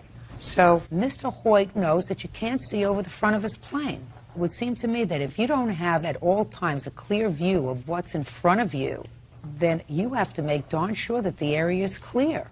So you have partial responsibility and at least are contributorily negligent yourself in maneuvering your plane in such a way that you cause damage to it. That's all I'm saying. I'm not saying it's all your fault, but I'm saying it's at least half your fault, and I haven't let Miss Champ finish because she's got a lot more to tell me. Okay, so you think he was showing off, but you weren't there. I was not there, but I have witnesses who were there. Okay, here's the witnesses. Tell me your name. William Peterson. Mr. Peterson, were you present on May 21st, 2003? Yes, ma'am. Go ahead. My wife and I were out in the yard. Bob come taxiing by, and he was doing his weaving. And he looked over at us and waved. And I'm sure that distracted his attention. You remember that, sir? Waved to not go move his truck. That's what he was signaling. He goes to get in his truck, and I'm like, no. And you can see his truck parked there. I diligently avoided his truck. Her garbage can, from visibility of the cockpit, was sitting behind the truck. And as I did my S-turn, so my wing avoided his truck, I did not leave the taxiway. I taxied to the right. When I did my next S-turn, I'm now pointed directly at a garbage can that should not be there. As you can see, nobody else's is. So what you were trying to do, sir, is to avoid his truck. Absolutely. Now, if his truck had not been there, I would have seen the can. could you have seen it if you got in your car before you got in your plane and drove that quarter mile up the road to see if there were any obstructions? I had picked up Doyce and his son and another friend at the airport. When we came back that morning, we probably came back before Juanita put it out. Well, what time was that? I don't remember the exact time when you came in the morning, but... 10 o'clock. How long did it take you to get back to Mr. Hoyt's house? It was probably about 11 o'clock when we were taxiing, so... Okay, who put your garbage cans out? Actually, my husband did. What time? Boy, that's been a year ago. My guess would be 10:30 maybe. How long of a drive is it from where he picked you up to where he brought you back to his house? It must have been 45 minutes, I'm guessing. So it was a pretty close thing as to whether the garbage can got out there before or after you got into your car. I don't know. Now, after he hit the garbage can, did he stop his plane? Yes. Got out and looked at it? No, he did not. I come running over there, and all the garbage is blowing all over the place. And he says, would you look under my wing and see if you see any damage? Well, it's a fabric airplane with ribs, so it, you got the dips. Mm-hmm. I looked under it, and I could not see any damage. And so I says, I do not see any. Uh-huh. And so then he took off. Took Did you off. go flying that day? Yep. Yes, I did. How long did you fly that day? Probably about 35 minutes, 40 minutes total. Let me ask you this question, Mr. Hoyt. Because you flew that day, did it exacerbate any damage that was done by the garbage can? No. Well, if your wing was so damaged and your plane is fabric plane, right? Correct. And you're telling me that you don't think that a fabric plane's wing could be further damaged by flying it for an additional 35 minutes after an injury? No, they could. Well, Ms. Champ, I think you're absolutely adorable, but I think that you have some responsibility with regard to this accident because you did put your trash can out on a day when he was not anticipating that it was going to be out there. You acknowledge yourself that it wasn't beyond 10 feet of the property line, which was the agreement of all residents. That doesn't excuse Mr. Hoyt from doing everything that he should have done. He should have inspected that area, and in addition to that, he drove the plane after this incident, which could have further exacerbated whatever injury was done to the plane's wing on the 21st of May. So I think that you bear the greatest responsibility, Mr. Hoyt. I'm giving you $1,000 towards your bill, judgment for the plaintiff in the amount of $1,000. Thank you very much. Parties are excused. You may step out. I think I can say that Bob and I don't really have a problem between us. I understood her points, but for her to say I'm showing off in court was ridiculous. He can't see out of his airplane. He shouldn't taxi down that road. And now the next case. All parties in the matter of Frazier versus Lovelace. Step forward, please. Computer operator Cheryl Frazier is suing her former friend, daycare owner Felicia Lovelace, for stealing her sewing machine. Felicia says she bought the machine from Cheryl's daughter. Miss Frazier, it is your claim that 3.5 years ago, the defendant borrowed a sewing machine of yours, an old sewing machine. Yes, ma'am. She didn't borrow it from you directly. No, ma'am, she didn't. She borrowed it, according to you, from your daughter. Yes, ma'am. And she didn't return it. No, ma'am. So you just woke up and found out that the sewing machine wasn't there. You want from her $3,000. Yes, ma'am. $3,000. The sewing machine was worth a couple of $100 maybe, but you want the rest of the money because you say that because you didn't have the sewing machine, you weren't able to make money. And the other $2,800. What kind of work do you do? Well, I have a job as a computer operator, but I have a business where I sew lingerie. Weren't you missing this sewing machine? If that's your business? Well, I have quite a few, Your Honor. You have quite a few what? Sewing machines. How many do you have? I have 4 antiques. I have a $4,000 embroidery machine, and then I have some ones that I bought used. When did you realize that this sewing machine was missing? It was the latter part of November 2003. So what did you do? Well, I looked around the house for it. Oh, you didn't find it. So no, I didn't. Go ahead. Keep going. And I'm very unsympathetic with this. Okay, I understand. This is a little nonsense as far as I'm concerned. I understand. I called my daughter up, and I asked her about it. Step up. Name? Fallon Frazier. Ms. Frazier, tell me how the defendant got possession of the sewing machine. I think I was like a junior I was a junior in high school, and she called one day and she asked for my mother at home, and I told her no. And then she asked me if I had a sewing machine, and I said yes, and she asked if she could borrow it, and I told her yes. She said she was going to return it the next day. You gave her your sewing machine. It wasn't your mother's sewing machine, it was yours. Yes. Okay, good. And what happened the next day? The next day I called her, and she said she would bring it back, and she never came back. And what happened the day after that? The day after that, I didn't call her. And the day after that? I didn't call her until about like some months later. And when you called her some months later, what did she say to you? She said she was going to bring it back. And she didn't bring it back? No, she didn't. And if you were missing it and she borrowed it and she... Put your hand down. If you were missing it and she had borrowed it, you would have told your mother, Felicia borrowed my sewing machine, Mom. She hasn't returned it and I need it. But you never told your mother. No, ma'am. Not until 3... Just listen to me. Not until 3 years later. Right? Right. Huh? Right. Good. Now you want to tell me about the sewing machine? It wasn't 3 years. It was like 5 years. It was in 1999. I was expecting a child, and I borrowed the sewing machine because we had made a quilt at church. And I called over and I asked Fallon, hey Fallon, how you doing? Is Cheryl there? And she said no. And I said, well, I was trying to borrow a sewing machine. I was going to see if she'll let me use her sewing machine to sew around the quilt. And she said, well, I got one. And she said, well, you can use that one. And I said, well, okay. And then she said, well, it's pretty old. I don't even know if it works anymore. And then I said, well, can I get it and see if it works? And then listen to me. Don't shake your head because you know nothing about what happened. You know nothing about what happened between your daughter and this lady, except what your daughter tells you. Okay. Go ahead. And I said, well, can I get it? And she said, yeah, you can get it. And she said, it's in the basement. I don't feel like going down there and get it. I said, well, Fallon, I'll give you $30 if you go down there and get it. And she said, well, okay. I said, well, we're on our way over there to get it. And then she said, okay. So we got over there. We blew the horn, and Fallon was at the door. And she brought the sewing.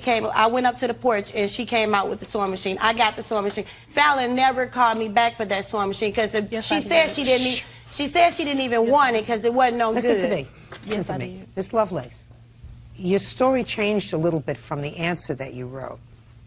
What you just told me was, if you go downstairs to the basement, I'll give you $30. That's what you told me. Okay. She never offered me no money. Which means, for her trouble of going down to you, and you called and asked if you could borrow a sewing machine. Right. So you borrowed this sewing machine, and you gave her $30 for the trouble of going down, according to you, of getting the sewing machine. Stop shaking your head. $30. Of going down and getting the sewing machine. Then you had to return it. Why didn't you return it? Well, I should have, but I didn't. Fine. Then you're responsible for it.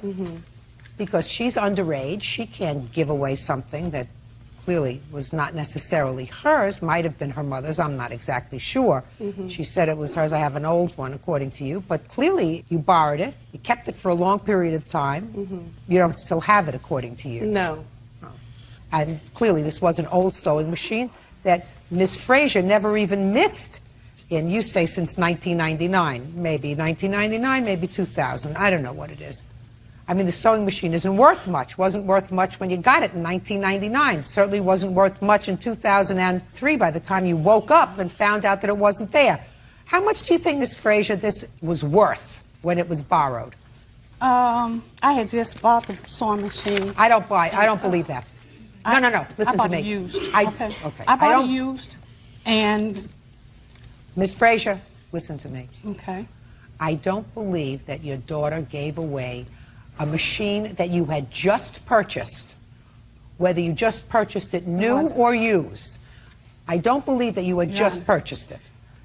When did you buy it, and how much did you pay? I bought it in August of 1999. I paid $279. You would have to understand my daughter, Your Honor. My daughter, anything, we have an issue of mine versus hers. I had a brand new sewing machine that I had purchased, and I went and bought that used to keep her from using my brand new sewing machine. Okay? She still was using my sewing machine. You said that you had loads of sewing machines. I do, but she only wants to use whatever I use to sew with, Your Honor. Not a major deal. You lived without the sewing machine for either 3.5 years or 5 years. Miss Lovelace absolutely should have returned the sewing machine. It was a loan. The fact that she forgot about it, put it in her basement, there was a flood, she got rid of it, that doesn't excuse the fact that she borrowed it and she should have returned it. You are not entitled to $2,800 for the lost value of lost earnings that you could have made from this sewing machine were it available for use, because that is nonsense. You're entitled to what probably is fair, reasonable value of what a sewing machine might cost. And I have no idea what a used sewing machine costs. I'll take a look at the bill. Not that I necessarily believe that that's the sewing machine, but I just want to take a look at it. Now, Miss Lovelace, did you use the sewing machine to complete your project? No, because it didn't work when I got it. And then when Cheryl called me about the sewing machine, I told her it didn't work. And she said, well, wasn't nothing wrong with it, but the tension had to be straightened out. Oh. That's what she said. Judgment for the plaintiff in the amount of $200. That's all. You may step out.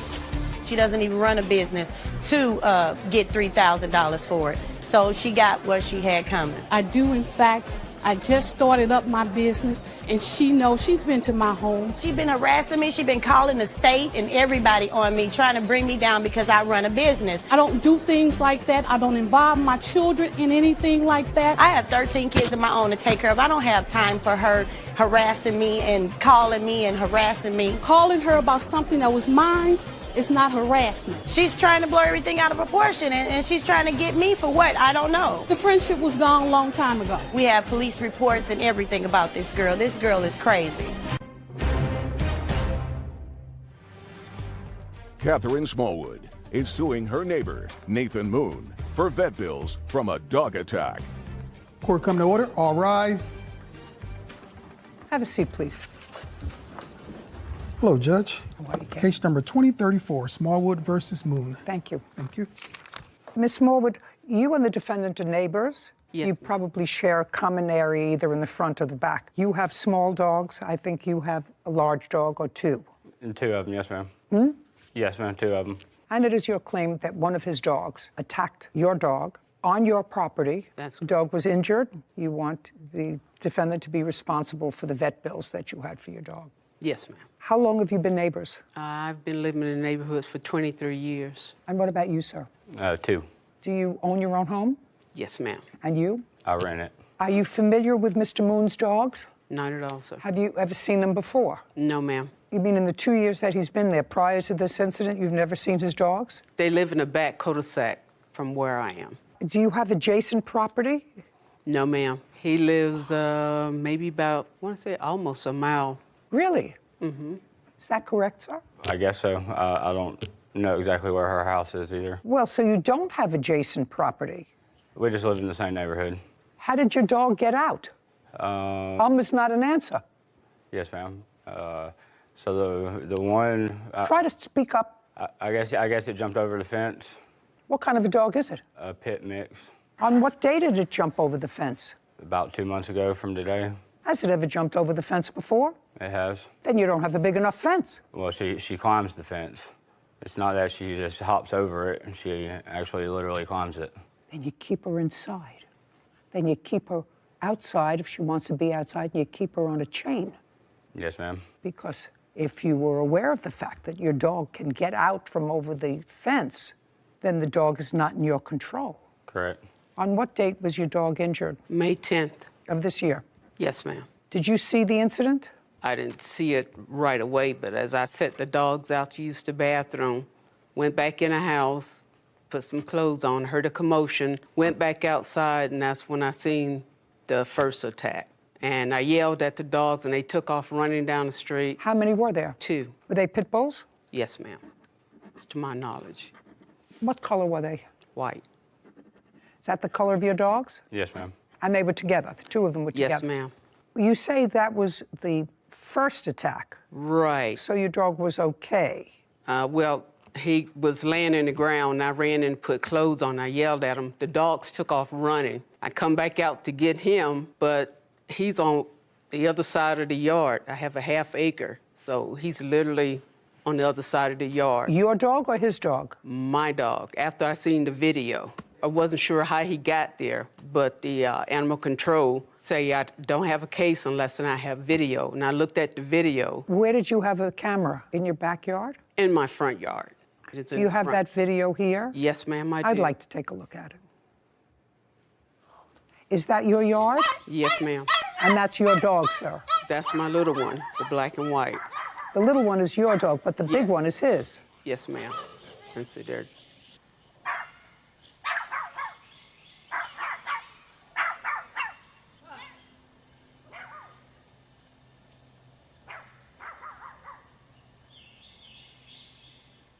You understand what the problem is? Yes, ma'am. Okay. So why don't you, Mr. Moon, tell me what the problem is? So I think she was there to prevent it, for one. So there's other videos too, but she came out, she shushed my dogs away, they ran off, and then she went back inside and left her dogs outside with no leash or fenced in. That's in her property. I went back. How do I know what? That's her property. How do I know that's her? There's no property lines or nothing? No, that's her property. Okay, well. That's her property. You live a half a mile away. Her dog could have ran out of her yard. He was like halfway out in the yard or field or whatever that was. You know, I mean, her dog came out barking at my dogs. And if he really would have wanted to hurt the dog, then he could have killed the dog if he wanted to. I feel like he was more Just a second, more playing. Just a second that's an interesting statement. He could have killed her dog if he wanted to. Right. That's an interesting statement. Did you see her dog? You know what kind of dog hers is? No, I mean, it's a little Schnurdicker. Right. Right? Little one, maybe 5 pounds, maybe 6. 3. 3 pounds. Okay. You think that if her dog, and then you've got a little Pekingese? That's Pomeranian. Pomeranian. Yeah. She's got a little Pomeranian. Do you think that if those dogs got out from their fenced yard, like your dog, you you think if they came across your dogs, they could kill it? Or both of them? You think they could? No. Okay. Let's take it a step further, Mr. Moon, because you're not giving me the answers that I want to hear. So let's take it a step further. Do you think that if Miss Smallwood's two little dogs got out, like your dogs got out, and they came across a toddler playing in their backyard, do you think her two little dogs could kill the toddler? Probably not. Could yours? Probably so. Probably so. So do you think that you have a greater or a lesser responsibility as the owner of dogs that are capable of killing a human being? You think that you owe a lesser or a greater responsibility to society as a whole to make sure that those dogs are within your control all the time?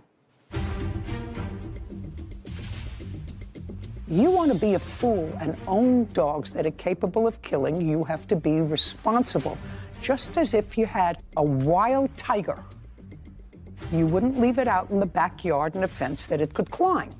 And later today. Is that what they call it, installation? Yes, ma'am. Usually refer to furniture as an installation. I never knew that they referred to a wig as installation.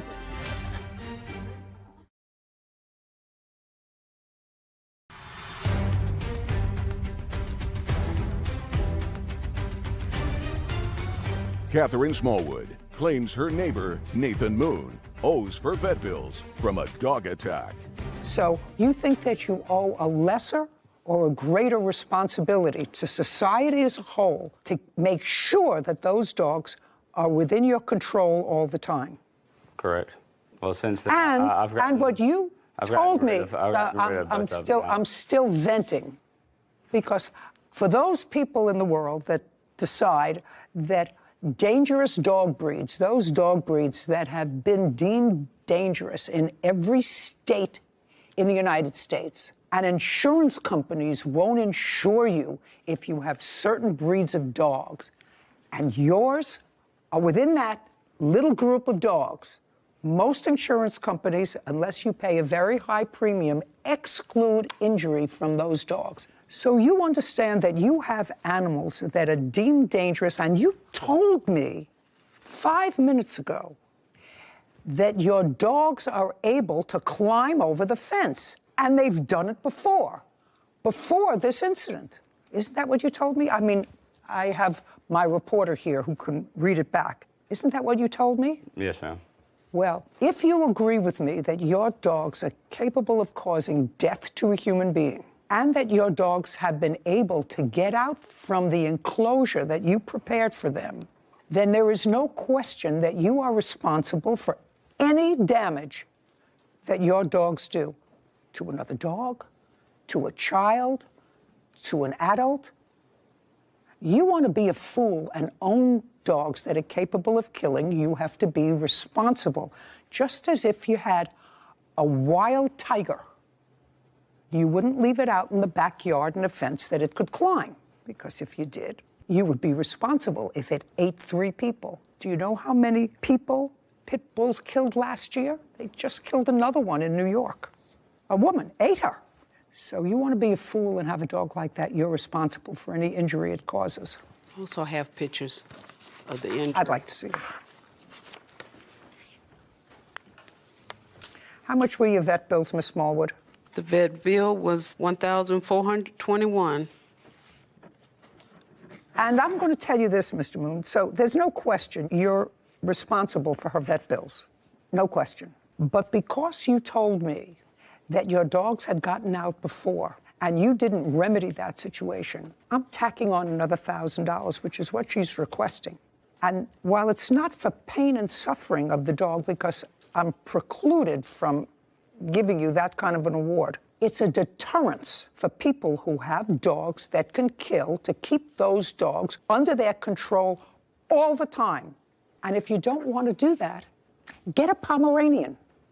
We're done. $2,400. Judgment for the plaintiff. This court is adjourned. Our dogs weren't on leash or in a fence either. Well, I'm glad she understood the dangers of pit bulls. She was just requesting the vet bills. Glad she seen the case going my way. I mean, she just wanted the money and said that her dog was injured. Just hurts my heart still. I wish I could have had more control over my dogs. To see him, you know, slung around like a rag. Man, sorry. Contain your animals.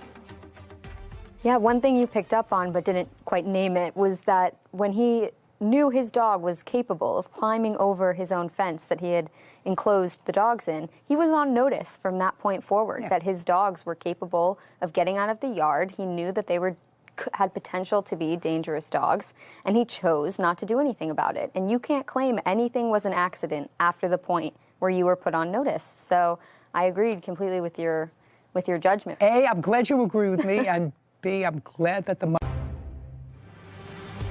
Adam Snyder and Julie Alice are suing their former employee, Trevor McCormick, for breaking his lease, the cost of a phone, as well as a personal loan. Court come to order. All rise. Have a seat, everyone.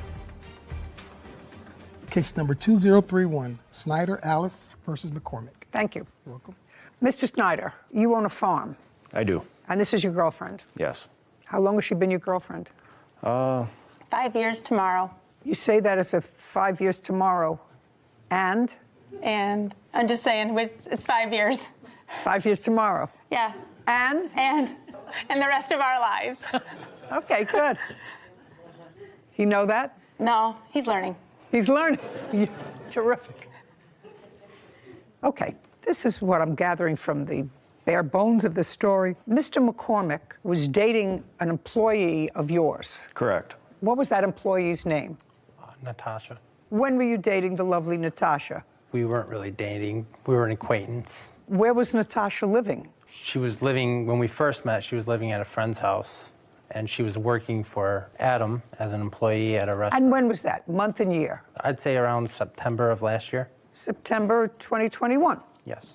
And we decided to move out because Adam had... Well, so you were living with Natasha at the friend's house? Yes. Where had you been living before? My mom's. So you went from mom's house to Natasha and a friend's house? Yes. Okay. And then where did you go? Then we moved into the trailer right next to Adam that he owned. Who had a discussion with Mr. Snyder about potentially renting the trailer so you would have a place to live? And what kind of rent were you paying? I believe it was $800. And you moved into the trailer when? Around November. Of 2021? Yes. And you lived in the trailer till when? About March. March of 2022? Yes. In March, what happened? Me and Natasha weren't getting along. I just had enough. There was never a boyfriend-girlfriend relationship. No. She was just a friend. Did you know that? That is not true. So what did you do? I asked Adam if I could move into the ranch house. There was nobody living there at the time. Where were you living? I live at my home with Julie. Okay, and there's a ranch house on the farm. I have a ranch house on a separate piece of property. Close by to the farm? Yes, 3 miles. That was vacant? Correct. Okay, so you asked to rent it? Yes. Who was going to rent it? I was. Just you? Yes, just me. How much was the rent? It was $800. And this was in March? Yes. Prior to March of 2022, what kind of work were you doing? I was working at a factory. How long did you work there? About a month. What month? March. Prior to March, where were you working? On Adam's farm. From when to when? I'd say about December until March. Well, in December to March, you were living in the trailer? Yes. Okay. And you were living with the lovely Natasha? Correct. And Natasha, I assume, was contributing to the rent? Yes. And how much were you contributing to the rent? Is not an answer. How much were you contributing to the rent from December to March? Couple hundred. 2021. Couple hundred a month. That's not an answer. A couple of hundred a month. How much do you pay for rent? $316 a month and 24 cents. How much does it cost to have your garbage picked up? $59.12. Do you understand? Certain things change. What was your electric bill last year? I don't remember. What was your bill last month? I don't remember. $300, ma'am. You see? But I mean, a couple is two. Yes. Who did you pay that to? Natasha. Well, I can't tell whether you paid that to Natasha or not. Did you ever discuss rent with Mr. Snyder? No. Even in the trailer? Even in the trailer. So that was all done through Natasha? Correct. Okay. But according to you, you worked someplace in March, but before that you worked on the farm? Yes. From when to when? December to March? Yes. Beginning, middle, or the end of December? The middle, the 16th. Is that about right? If you want to call Just helping... helping whatever. Yes. December 16th. Okay. And from December 16th, you did whatever work it was on the farm until March. Yes. March what? Till I moved out. No, March what? Beginning, middle, and... 28th. And what was the rent in the ranch house? The ranch house must have been nicer than the trailer you were living in. $800. You moved in April? Yes. How much money did you give him? $900. Some was to go towards security? I was in between jobs, and that's what I had, so we made an agreement that I'd pay $900 the week of, and then so on and so on. I don't What's have the so on and so on? I don't have the copy of the lease. He never gave me it. Did you sign a lease? Yes. I'd like to see it. I have it right here. In the back of the contract, you'll see where we wrote down he would pay $900 Just a second. on the 8th. Okay, so the security deposit was supposed to be $1,200. You paid $8. Paid $9. The security deposit was $12, and you paid $9 of security deposit? I paid $9 total, ma'am. Well, how many months did you live there? Not even one. When did you move out? April 24th, I moved out. Is that correct? That's close, yes. Okay. I don't know exactly when he moved out because he didn't tell me he was moving out. He just locked the door. Okay. And wouldn't but it was in return April. messages. Okay. And you had $900. He paid $900. And the rent on the property was supposed to be? $800 per month. $800 monthly. Yes. So right now, you've been paid for the month that he lived there. Correct. Prior to his moving in there, who was living there? Nobody. So it wasn't rented? Nope. In what year was it last rented? 2021. When? Oh, no, it was in February. We did an eviction on it. So somebody lived there and didn't pay rent? Correct. Is that the first person who came and didn't pay rent? Definitely not. Definitely not. Yeah, it's And lousy Trevor to be a was there, and landlord. he helped us do the eviction on that, so he knew how it worked. Hmm? Trevor was there. He helped us do the eviction because we had to have court officers there To get him out because they weren't paying rent. So he knows how it works. Well, he may know how it works, but he did, in fact, give you $900. He did. And he lived there for less than a month. That's right. So that's sort of square. I know you'd like him to be responsible for his lease, but you have your house back. Now, tell me about this phone that you say he owes you for. Okay. By the way, where's your phone? I have my phone that I paid for. Their phone that I put a down payment for is at my house. Why? I didn't know I had to bring it. Well, it was just purchased within the last year. Yeah. Why do you have two phones? You have no Because, job. Why do you have two phones? I have a job. Oh, good. I bought this outright because he shut the other phone off. Oh, well, where is the phone? The phone's at my house. What kind of phone is it? It's an iPhone 13. You want it back? I'd like him to just pay for it like the agreement was, but... He gets back his phone. Yes, ma'am. Okay. Even though I paid just it a down. second. Where do you live? Where do you live? I live in Highland. Where is that? It's by Detroit, Michigan. Who else lives at home? My girlfriend. What's her name? Ariel. Where is she? She is currently working right now. Does she know where the phone is? Yes. Okay. They're going to give you an envelope in the clerk's office back here. You're going to tell Ariel to put his phone carefully packed and mail it to him. FedEx, UPS, the fastest way it will get there. Then you get your phone back. Go. What's next? I have text messages here from Trevor. This will show where, when he was dating Natasha, they had agreed that they would pay for their phones up front so that I would put them on my business plan. I told them I would only do that if they paid for the phones up front, because when I took Trevor to Verizon, I said, if they don't pay for their phone bill, as long as they've paid for these phones in full, I can shut them off and it will cost my business no money, correct? And the lady said, that is right. I said, okay, then we can do it. So we added them to the bill, to the business plan. And here, where I text him, I said, you and Natasha told me you were paying for the phone in cash. That's why I allowed you on my business plan. Now I found out that you did not pay for the phones up front, because when we were in there, he and Natasha had the cash. Did you assure Mr. Snyder that you were going to pay for the phone? I had no idea I was even going to get a phone until Natasha said, go with Adam and go pick up our phones. That's all I heard, and that's what I did. Well, I didn't know can't about say the that to cash. me because the lovely Natasha isn't here either. Sir, you're going to get your phone back. Is it one phone or more? We recovered the second one from... Well, you're going to recover this one, too. You recovered the second one. Yeah. Second one was Natasha's? Correct. Great. We're going to recover this one, too. What's next? Changing lock fees, and you want a personal loan. Okay. So once he moved out, according to you, he moved out totally, and you didn't even know he moved out, so I don't know why the locks were changed. The lock did not need changed. I did tell the court that we were going to have to change the locks because the key was missing. I didn't know that while I was away on storm, Julie had gone in to check, make sure the water wasn't running, and she found the key on the table. And that is Okay, what Trevor great. said. So we're going to eliminate that. And now we're going to go to the small loan that you say that you made to the defendant. So Natasha came over, guys. He said she worked at. Don't tell me what Natasha asked you. That's all hearsay. I need to know what conversations you had with the defendant. Okay, but she came over. But you can't tell me what she said, you see. Okay. So And anyway, if you made a contract, if you made a contract with Natasha for a loan of money, even if it went for his benefit, do you understand? Okay. Even if it went for his benefit, he's not responsible. If Natasha says, I want you to give, what's your first name? Trevor. Trevor, a loan to fix his car, and you say, okay, you need somebody to pay you back. Natasha has to say, I'll pay you back. However, you can't tell me that.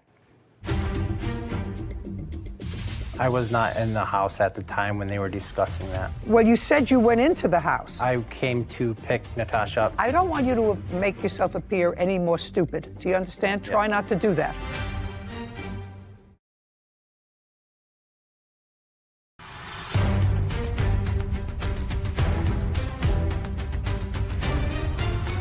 Adam Snyder and Julie Alice claim their former employee, Trevor McCormick, owes for the cost of a phone and a personal loan.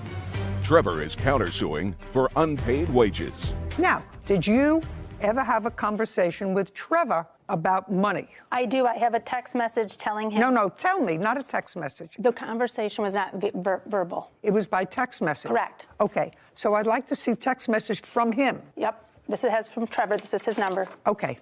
May I see it, please?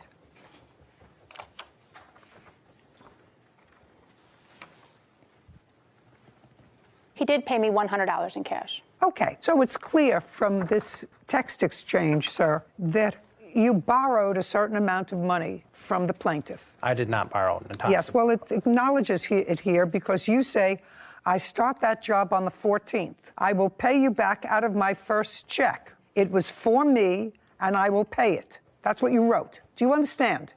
Do you want to look at it? No. You don't want to look at it. You're not questioning me, so it's clear from this that you borrowed money from Miss Ailes. I personally did not. I didn't even know what was going on. Who wrote this? I start that job on the 14th. That was me. Well, then, that's in response to her text message to you that says, hello, Trevor. I heard you were moving out and I need that paid by the end of the month. I have been very patient as no attempt has been made on this. Thank you. And you immediately wrote back to her and said, I start that job on the 14th and I will pay you out of my first paycheck. That's what you said to her. Yes, ma'am. You mean, yes, ma'am. Now, I'm going to get back and ask you the question I think I asked before. What was the loan for? I broke down in Oklahoma. In what month and year was that? About September of last year. September of 2021 is just about when you started dating Natasha. Correct. Okay, so your car broke down in Oklahoma. And? And it had to get fixed. And? So I rode the Greyhound bus back up to Michigan and waited until my car got fixed, which took months. I'm asking you, what was the loan for? To go back down and get my car. So it was $670 that you borrowed from her, and I want to know how it was that you got the money. I came in to Julie's house, and Natasha said, you're going to Oklahoma to pick up your car, because I didn't have any money right then and there, but I wasn't going to ask anybody. Just a second. I don't care what you were going to do, what you didn't do, what you thought about doing. You went into the house that the plaintiffs share. Mm-hmm. Not uh-huh. Uh-huh is not an answer. The answer is yes. The lovely Natasha was there. Yes. With Julie. Yes. What did you say and what did Julie say to you? Just Julie. Julie didn't really say anything. She said, don't tell Adam about the money. Okay, so she said she would give you money. Yes. And she knew exactly how much you needed. Yes. Did you tell her that? No. Okay. When she gave you the money, did she give it to you in check or cash? She didn't give me no money. She gave Natasha the money. Okay, how much was it? $700, around there. And after it was given to you by Natasha, but you were all in the same room together. I was not in the house at the time when they were discussing that. Well, you said you went into the house. I came to pick Natasha up. Yes. I don't want you to make yourself appear any more stupid. Do you understand? Try not to do that.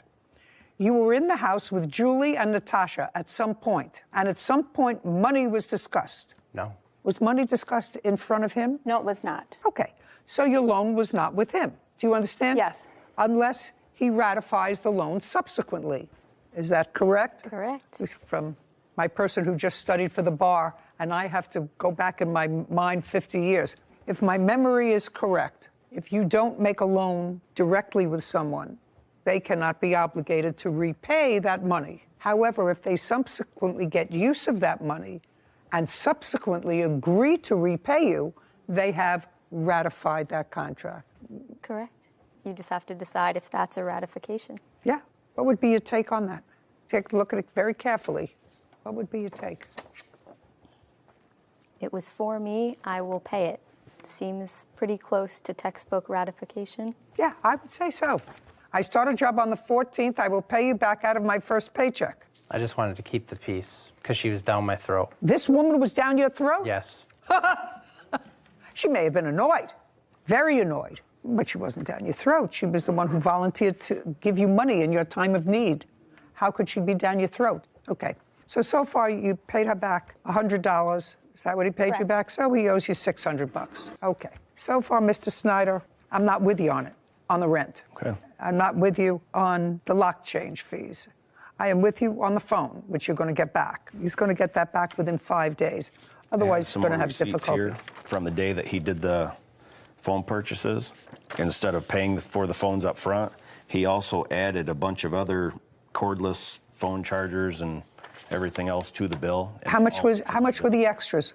Totally, there's 2,000. No. I don't want them total. Total, you're going to get the phone back. What were the extras that he charged onto the phone? There is a $41.99. $41.99. There is a $20.99. Okay. You know that I went to 7 years of postgraduate school for this.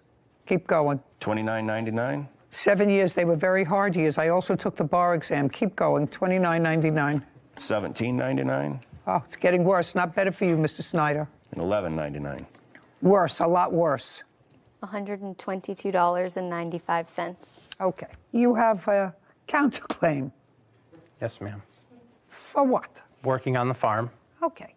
Tell me about that. From when to when did you work on the farm? November to the end of March. And what were you doing between November and March? I was feeding cattle when Adam was on storm, watering them. To March what? The end of March? Yes, right. I thought you worked at a factory. I did both. Well, you can't do both. You work at a factory. I asked you if you had a job. You said, I work at a factory. I did do both. Well, now I need the name of the factory and find out what your shift was. I was... And you worked during the day? Yes. From when to when? From Time? 6 to 6. Well, I had... Just a second. Mr. McCormick, if you work from 6 a.m. to 6 p.m., it is not possible to work a full-time job for the plaintiff as well. I had a schedule of three on, 2 off. Okay. We're making it up as we're going along. Did you have a financial arrangement with him for putting out these bales of hay? We never did. Although he did get paid for everything he did until the last day that he worked for me, where we were tearing apart a building. That's incorrect. Oh, just don't speak.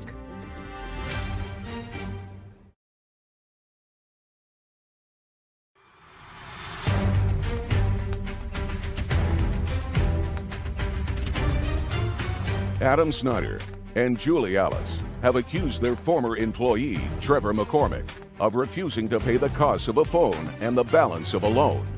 Trevor claims he was not paid for the work he did on their farm. Now, did he work for you? It would be very minimal. He would put hay bales out, which would take 10 minutes. minutes. He would put what? Hay bales out for the cattle. Hay bales? Yes. At approximately what time of day? Because I'm not getting... He could come and do it when he got home from work. Okay. And did you have a financial arrangement with him for putting out these bales of hay? We never did. Okay. Is there any reason why you never did? Because he didn't do it very often, and he said he was just happy to help, although he did get paid for everything he did until the last day that he worked for me, where we were tearing apart a building. So he got paid when he worked for you? He did. That's incorrect. Oh, just don't speak. From when to when? When he helped me, it was very minimal. It would be... No, I'm not talking about the hay. You said he did, in fact, work for me. He did. I want to know, but not on the farm. He worked someplace else. He helped on another piece of farmland that I have. Okay. Where a barn had fallen down. We were tearing the steel off, and he worked 3 hours that morning. 3 hours what morning? the last day that he was there. It would have been... So that's in March? Early, I would say the second week of March. Okay. When was the first time he worked there? I would say probably in January. And he was working at this other plant from 6 to 6 in March, Correct. According to him. So he did some work for you in the first month, which was January. Yeah, if he helped me, it might be one day a week. Fine, I just want to know if he got paid for it. That's what he's... Yes, he We did. can't do May something. How much did you pay him? It would depend on how much he worked. One day I gave him $300 for helping me for a day and a half on another demolition job I did. And you paid him in cash? Correct. Okay. That was for the demolition job.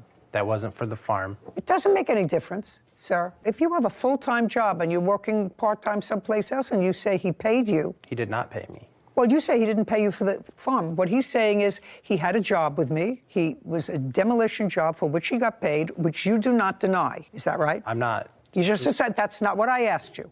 He paid you for the job that you did part-time for him Yes, in he paid me for that demolition. job, yes. So that's a yes. Yes. And what you're suing him for is allegedly money that he owes you for working on the farm during a period that does include March when you were working full-time someplace else. Correct. And working for him. Yes. And doing this work at the site in March, the first 2 weeks in March, because you got some money for that. Correct. So now you have, according to you, 3 jobs. 1, 2, 3. Yes. First of all, you had no fixed financial arrangement with him at the farm. Correct. He said he'd pay me what he can. That is not a contract. Okay, but let's move forward with that. Tell me what your chores were at the farm. I would go feed them hay. Just feed who hay? The cows. Okay, how many cows do you have? 130. Anybody else work on the farm or just him? Just me mainly, and he would help when I was gone. Okay, and in order to keep these animals alive, they have to be fed hay. Correct. For how many months did you feed them hay? 3. Once a day? Yes. And what time would you do this? Usually in the morning. Before you went to work? Yes.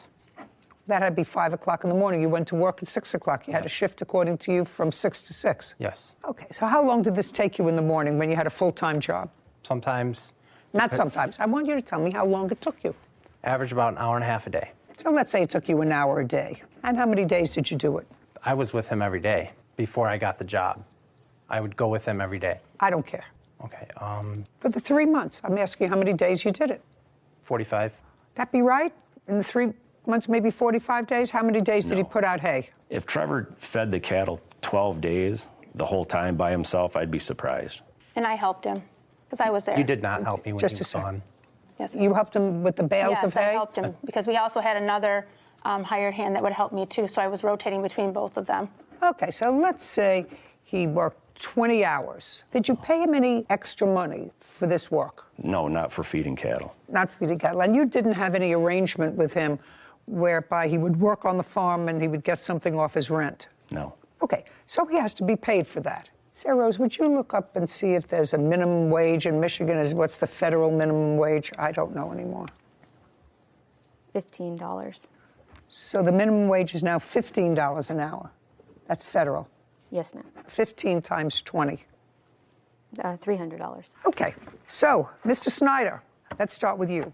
You are going to get your phone back within 5 days. On your cross-claim against Mr. Snyder, I am awarding you $300 on your counterclaim. That is for the work that you did on the farm. However, we are holding that check until he gets his phone back in good condition. Yes. Do you understand? Otherwise, you forfeit that money. Yes, ma'am. To him. Do you understand? Yes. With regard to the co-plaintiff, I find that you did, in fact, take a loan from her, that you initially did it through a third party, but that you ratified the fact that you would make payments on the loan by 2 things. First, by acknowledging it in writing, and second, by making a payment. So I'm awarding you $600 on your claim. Those are the orders of the court. Thank you. This court is adjourned.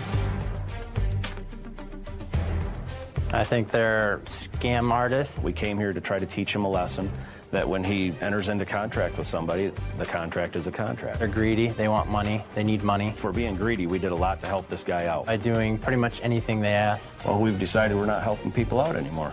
They're on their own. It's funny because if he didn't send those text messages ratifying the contract that someone else had made on his behalf, he could have gotten away without any responsibility. But when someone makes an agreement on your behalf and you then later either pay for it or admit responsibility that you know you owe it, then you've ratified it and you're held to that, even if you didn't make the initial agreement. See, and then the right thing happened. Yeah, it And did. the right thing happened. It did. So that's good. That's Taking all good. accountability. Yeah. Want justice? Go to Judy. Ryan Davis is suing his former landlord, Alex Zadie, for a false arrest and bail money. Court come to order. All rise. Have a seat, please. Hello, Judge. Case number 2027, Davis versus Zadie. Thank you. Mr. Davis, a couple of years ago, you were a tenant of the defendant's. Correct, Your Honor. You rented a room from him? Correct, Your in Honor. his house. For how long? For about a year, a little over. From when to when? 2020, I want to say the beginning of the year till about the end. Do you remember the dates that he was a tenant? Yes, they're incorrect what he's saying. It was from May of 2020 to November 2020. Does that sound right, Mr. Davis? It's something like that, yeah. May, June, July, August, September, October, and when in November did he leave? I believe it was by the 10th. This is what your case is about. Briefly, it is your claim that you and Mr. Zadie had some sort of an argument. Correct. Which you'll tell me about. And Mr. Zadie called the police. You were taken from the premises. Mm-hmm. You were arrested, spent the night in jail, bailed yourself out. And this happened in 2020. Correct. In November of 2020. Your lawsuit is for false arrest and actual damages. You had to post bail and for filing a false police report. The reason that you have delayed for 2 years in bringing this case against him is because you say you had another action pending. Correct, Your Honor. What was the nature of the other action that you had pending? It was a speeding issue with the police. Well, it's not a speeding issue with the police. Were you stopped for speeding? Were you arrested for speeding? Yes, I was, Your Honor. You were arrested for speeding? Yeah, and they called it a 2800 VC, if my memory serves me correct. Well, I don't know what that is. It's, I guess, evading. Look into it. In what city and state do you live? Irvine, California. Let me understand this. Very few people are arrested for speeding. You remember what you were arrested for, sir? You weren't arrested for speeding. They called it evading an officer because I didn't pull over right away. So you were evading an officer. Let's try that, Sarah. Evading a police officer in a vehicle. It's vehicle code 2800-1. Yeah, there it is. Okay, what does it say? Prohibits evading an officer in a vehicle, which means willfully fleeing from a police officer when the officer is pursuing the person in a car or on a bike. The offense is a misdemeanor punishable by up to 1 year in jail. Okay, so you had a misdemeanor pending, right? Anything else? No, that was it. Anything else historically? Yes, I did have historical priors and cases and stuff from my past. Yes, I did. Recent past or distant past? Distant past. How distant? Years. I want to say 2004. Okay. Yeah. Don't have to go into 2004. So you had this case pending and you felt that it was inappropriate to bring a civil case against him. Yeah, because I didn't want the cases to intertwine, Your Honor. They weren't going to intertwine. The case that he brought against you was eventually dismissed. Correct. In what month and year was it dismissed? It was dismissed the same month, about 2 weeks after that. Is that right? I believe so. Okay. So let me understand this. He alleged that you assaulted him or threatened him. You were taken into custody. The DA examined the case and decided not to prosecute it. Correct. And that was 2 years ago.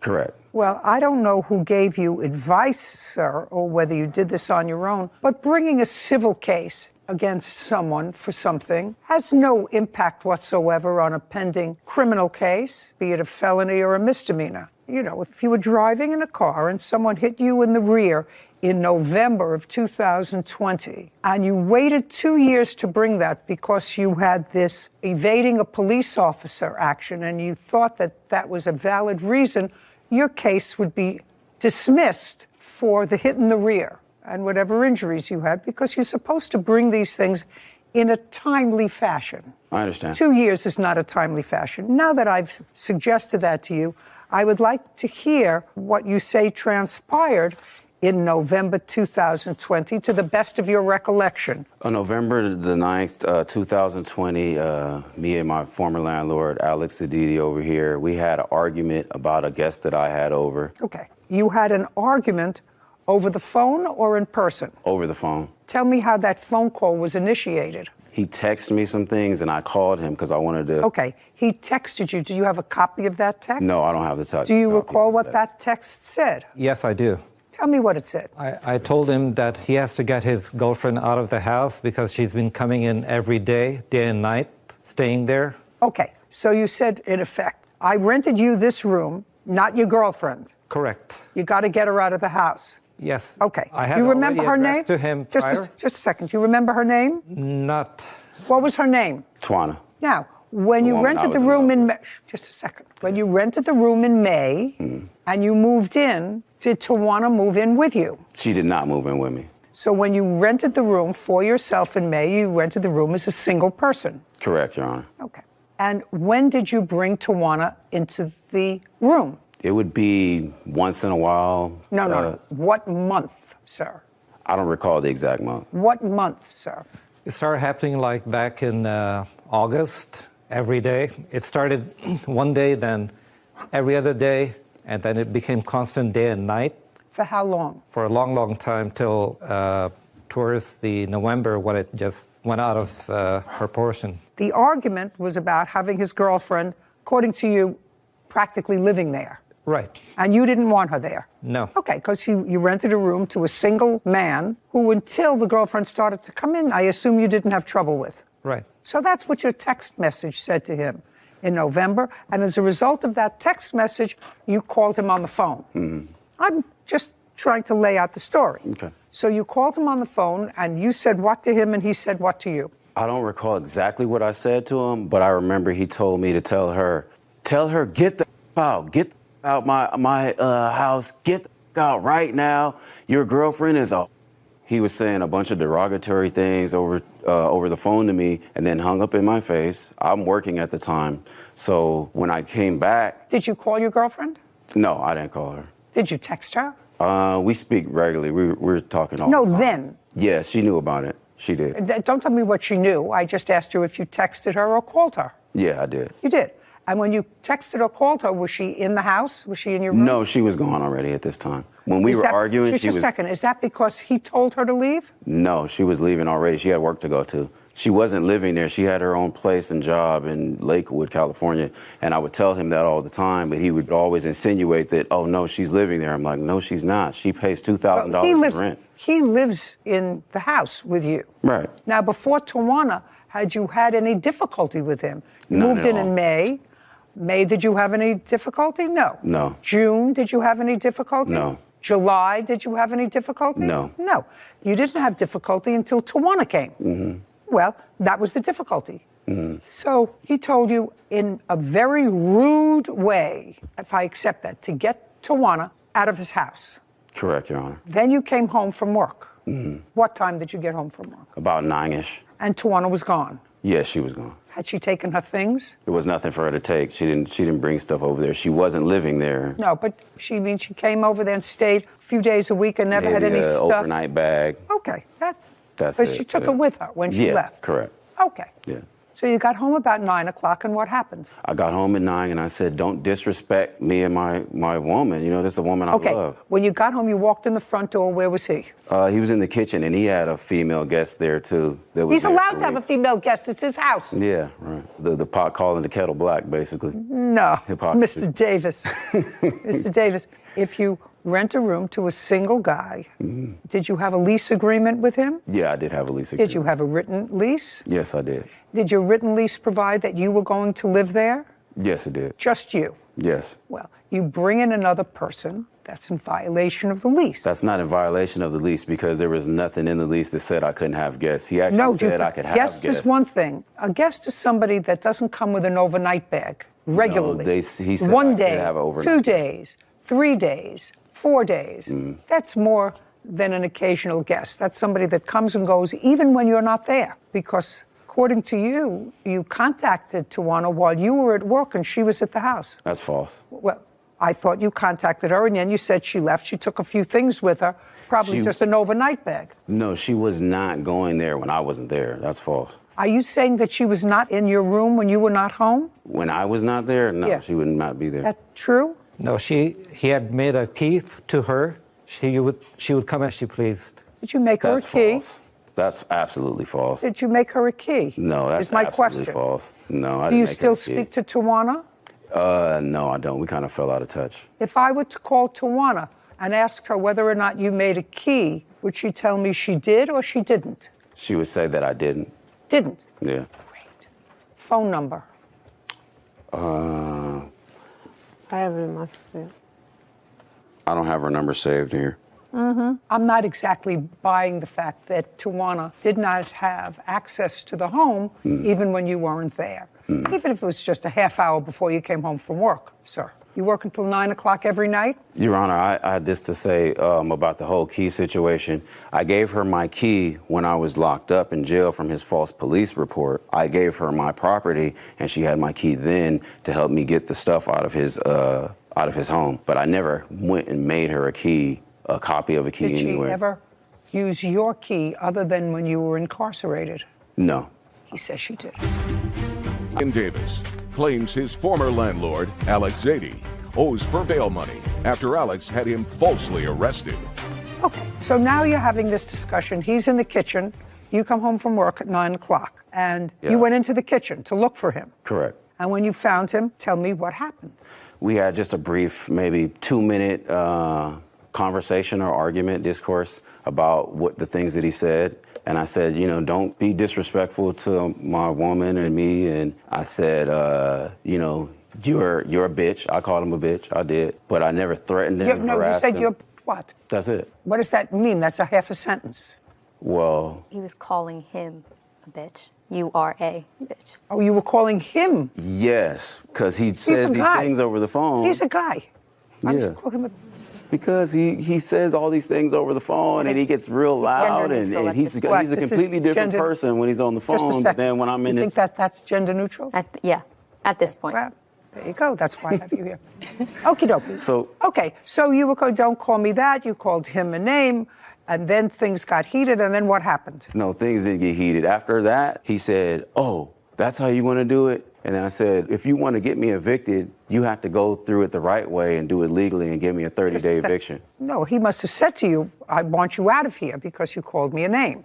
It If wasn't you a said, if you problem. want me evicted, then he had to have said something about getting you out. He didn't really see, I don't remember him mentioning anything about me getting out. I just remember the fact that he called the police to get No, me before out. he called the police. You were still in the kitchen. Do you ever leave the kitchen? Yes, I did. Where did you go? I went to my room. Okay. Before you went to your room, did you hear him on the phone with the police? I did. Before you went Yes. to your room? Yes. Okay. And? And I didn't sit there and listen to his phone call. I took a video and I started recording because I didn't want to be made out to look like the guilty party. And I had it pretty much live streaming the whole time, which was an Instagram video. Can to I see it? prove, No, I don't have the video. The police Well, then it deleted doesn't exist. If you don't have it, it doesn't Yeah, exist for understand. my purpose. Understood. But you had it then? Yeah, I did have it then. You did. And the police came? Yes. And I assume if the police came, you showed them the video. Yeah, I was showing it to him. And despite showing them the video, they took you into custody. Despite showing them the video, they Just took a me second. into custody. Despite looking at the video, Yes. which I haven't seen. They didn't look at the video. They refused to look at it. Well, let's go one step further. You see, Mr. Davis, this is why you bring actions right away. So that not only everybody's memory is fresh, but if I wanted to call a police officer where you're who coming. responded or whatever, that's why you bring an action right away. Yeah, I get what you're saying. So now you're taken into custody and you have a video that is totally, according to you, exculpatory. I don't know the definition. Exculpatory means it says that you were not guilty of anything. Okay. And you appear in court? No, I didn't appear in court. Never? No, never. Well, what happened to the case? The case was thrown out. It was a DA reject because there was insufficient evidence that I did anything to him. And you never showed the district attorney your video? I didn't get a chance to because the video was deleted by the police. The police department deleted your video? Yeah, they did. You are a terrible victim of circumstance, Mr. Davis. Did you ever make a complaint that the police department deleted your video that would be exculpatory? No. Why not? I would if I had. Maybe ignorance of the law, I guess. What? I said maybe ignorance of the law, I guess. Not knowing. When you know better, you do better. No, Mr. Davis. Actually, I mean, sometimes you really don't know what the law is, but you were smart enough, you said, to tell me, because you knew I would say, why wait 2 years, that you didn't want this action to conflict with another action. Well, that's a two-process thinker. I've had something like that happen to me before, where I had a criminal case and a civil case pending, and the dates were kind of intertwining and messing, and they're about to get in the way of my civil case. So I didn't want to make that same mistake with this case, Your Honor. Okay, so you want to tell me what your version of the events were of November 9th of 2020? Yes, Your Honor. I had gone to Mexico for a business trip meeting, and I had my friend who was visiting from Mexico staying at my place, and at that same time I had another roommate who was renting the room next to Ryan Davis's room. His name was Dave. I received a call from Dave on November 9th that is constant sex going on. Okay, so you received a call from the other person living in your house who you were renting a room to. Right. Okay, and then, don't tell me what he said. Can't tell me, that's all hearsay. Well, I've heard prior to all the sexual acts taking place. Listen to me. You personally? Yes. When you were home? Yes. Okay, so you heard what was going on behind his closed doors? Right, day and night. Okay. Like there's no tomorrow. Okay, well, maybe, maybe jealous. Okay. Disrespectful. Shh. Okay, so he was becoming an annoying tenant. Yes. For whatever reason. Yes. Keep going. You sent him a text. He called you. You had heated words. He comes home from work. You're in the kitchen. Yes. He comes into the kitchen and I told him, Ryan, we've gone through this many times before. I've addressed this to you about your girlfriend coming here all the time, day and night, and now she's here every day. What he was doing was sneaking her in late at night, and that's how I wouldn't know that she snuck back in. There were times I came home from work, and she was already there when Ryan wasn't even there, so she had the key, obviously. Okay, now let's go to November 9th. November 9th, I confronted him. I said that this is just way too much. My other roommate wants to leave. He cannot take it anymore. And then he said, well, she isn't here. And Okay, he said she wasn't here. Keep going. Then he cussed at my friend who was visiting from Mexico. He said, get this bitch out of here. That's not true.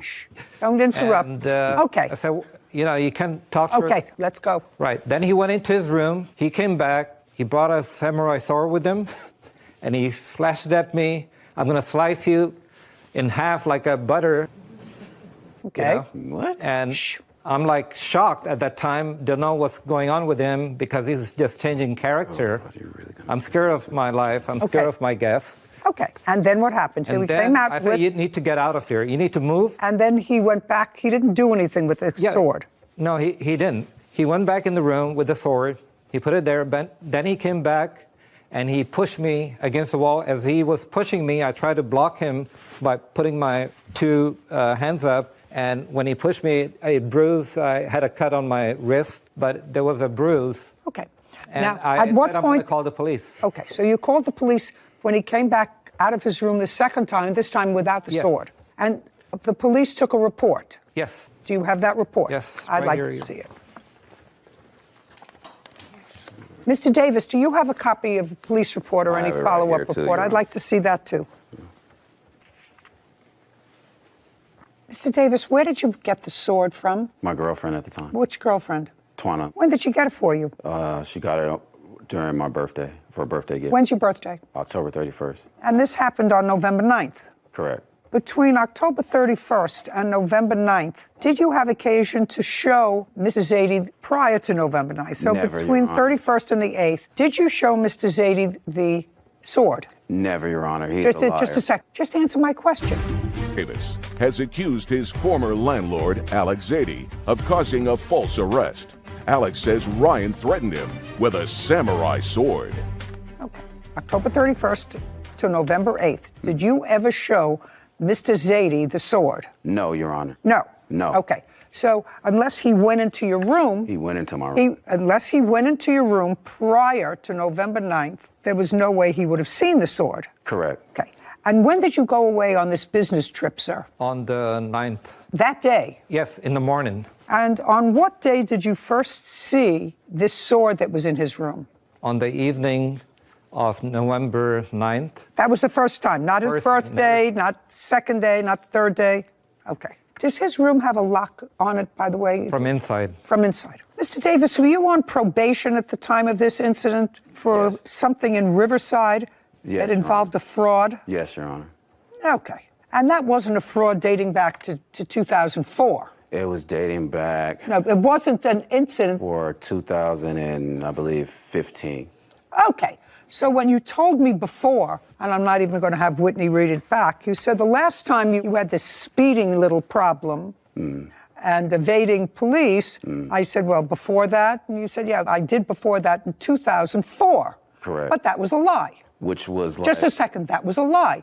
You had another case involving a fraud in 2015 on which you were on probation, which means that you were either found guilty or took a plea. Correct.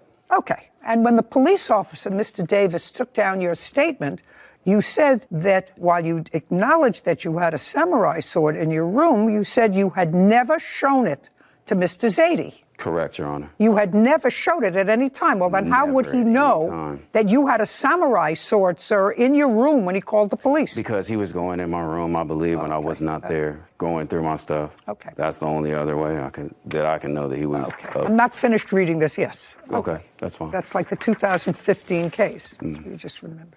Do you have any other police reports that you'd like me to see, Mr. Davis? Not a police report, but I have the bail bonds receipt that I paid. And I'm not interested in your bail bonds receipt. I have the DA reject. I'd like to see it. Yeah, they rejected the case right here. Yeah, They refused I'd like to file to see charges. Your Honor, there's a conflicting story where he said he was left on the 9th because he was there 2 weeks with his guest prior to that. So how could he leave on the 9th if his guest was there 2 weeks prior to I the asked 9th? him when he left for his... Sir, you didn't understand the reason for my question. I wanted to know if he had been gone from October 31st, which was your birthday, to the 8th.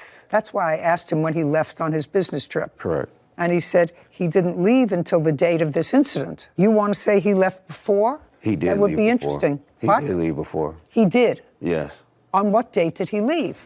I don't know the exact date, but I A know week before, 5 days before? it was maybe about a few weeks before... November 9th? Yeah, a few weeks. Then he wouldn't have been able to see your sword because he wouldn't have been coming in and out of your room. There from the 9th. Well, from this the happened on the 31st 9th. From the 31st to the 9th, he was there. Well, you just told me he left 2 weeks before. I'm saying he was gone before that date, and then on the 31st, between the 31st and the 9th, he was there at the place. Okay, well, that's what he says. He said he was there, and the business was only 1 day. He left on the 9th, and he came home on the 9th. You said, no, he was there for 2 weeks before. Well, if he was there for 2 weeks before and you didn't get the sword until 31st of October, he could not have seen it by going in and out of your room. So you have to sort of get your story straight, sir. So he was there or not there, according to you? He was there. He was there? Correct. Okay, good. His guest was also there for about 2 weeks. Just who cares about his guest? He owns the house. Okay. Okay, it was a misdemeanor case and they declined to prosecute it. Correct.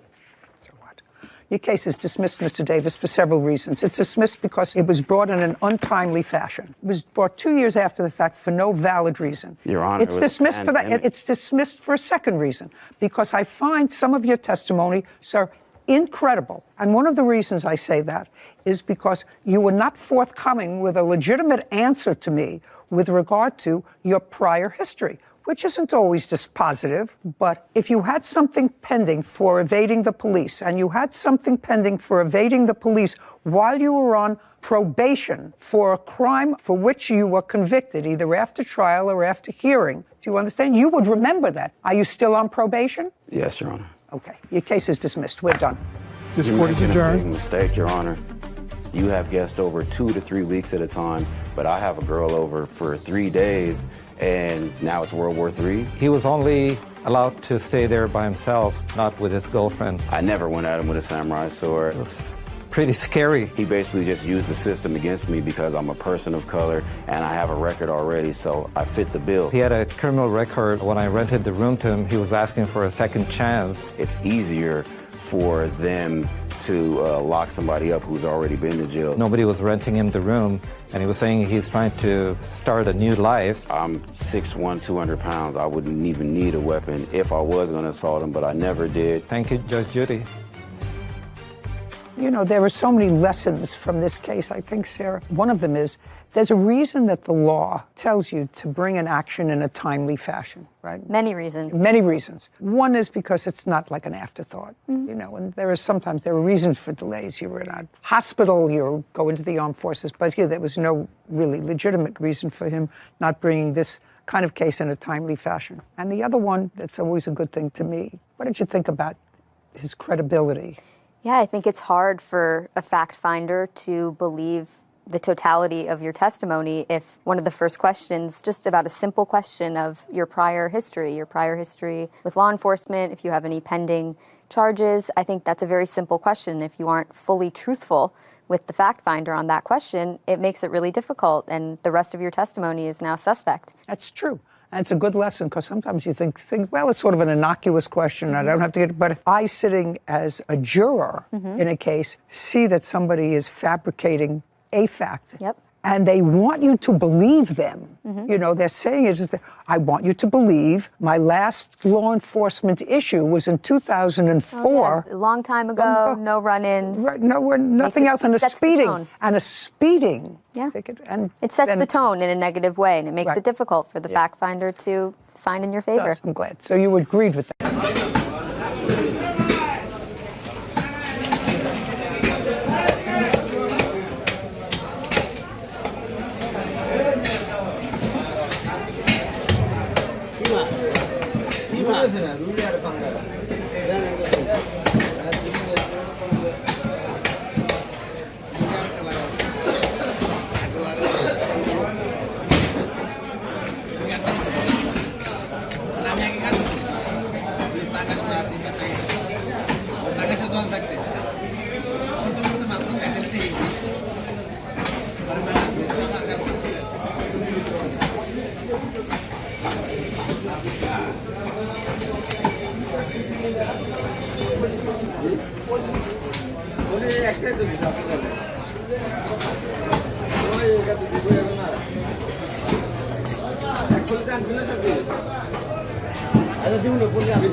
तीन पिस করে নিলাম ওই food cart দিয়ে দিয়ে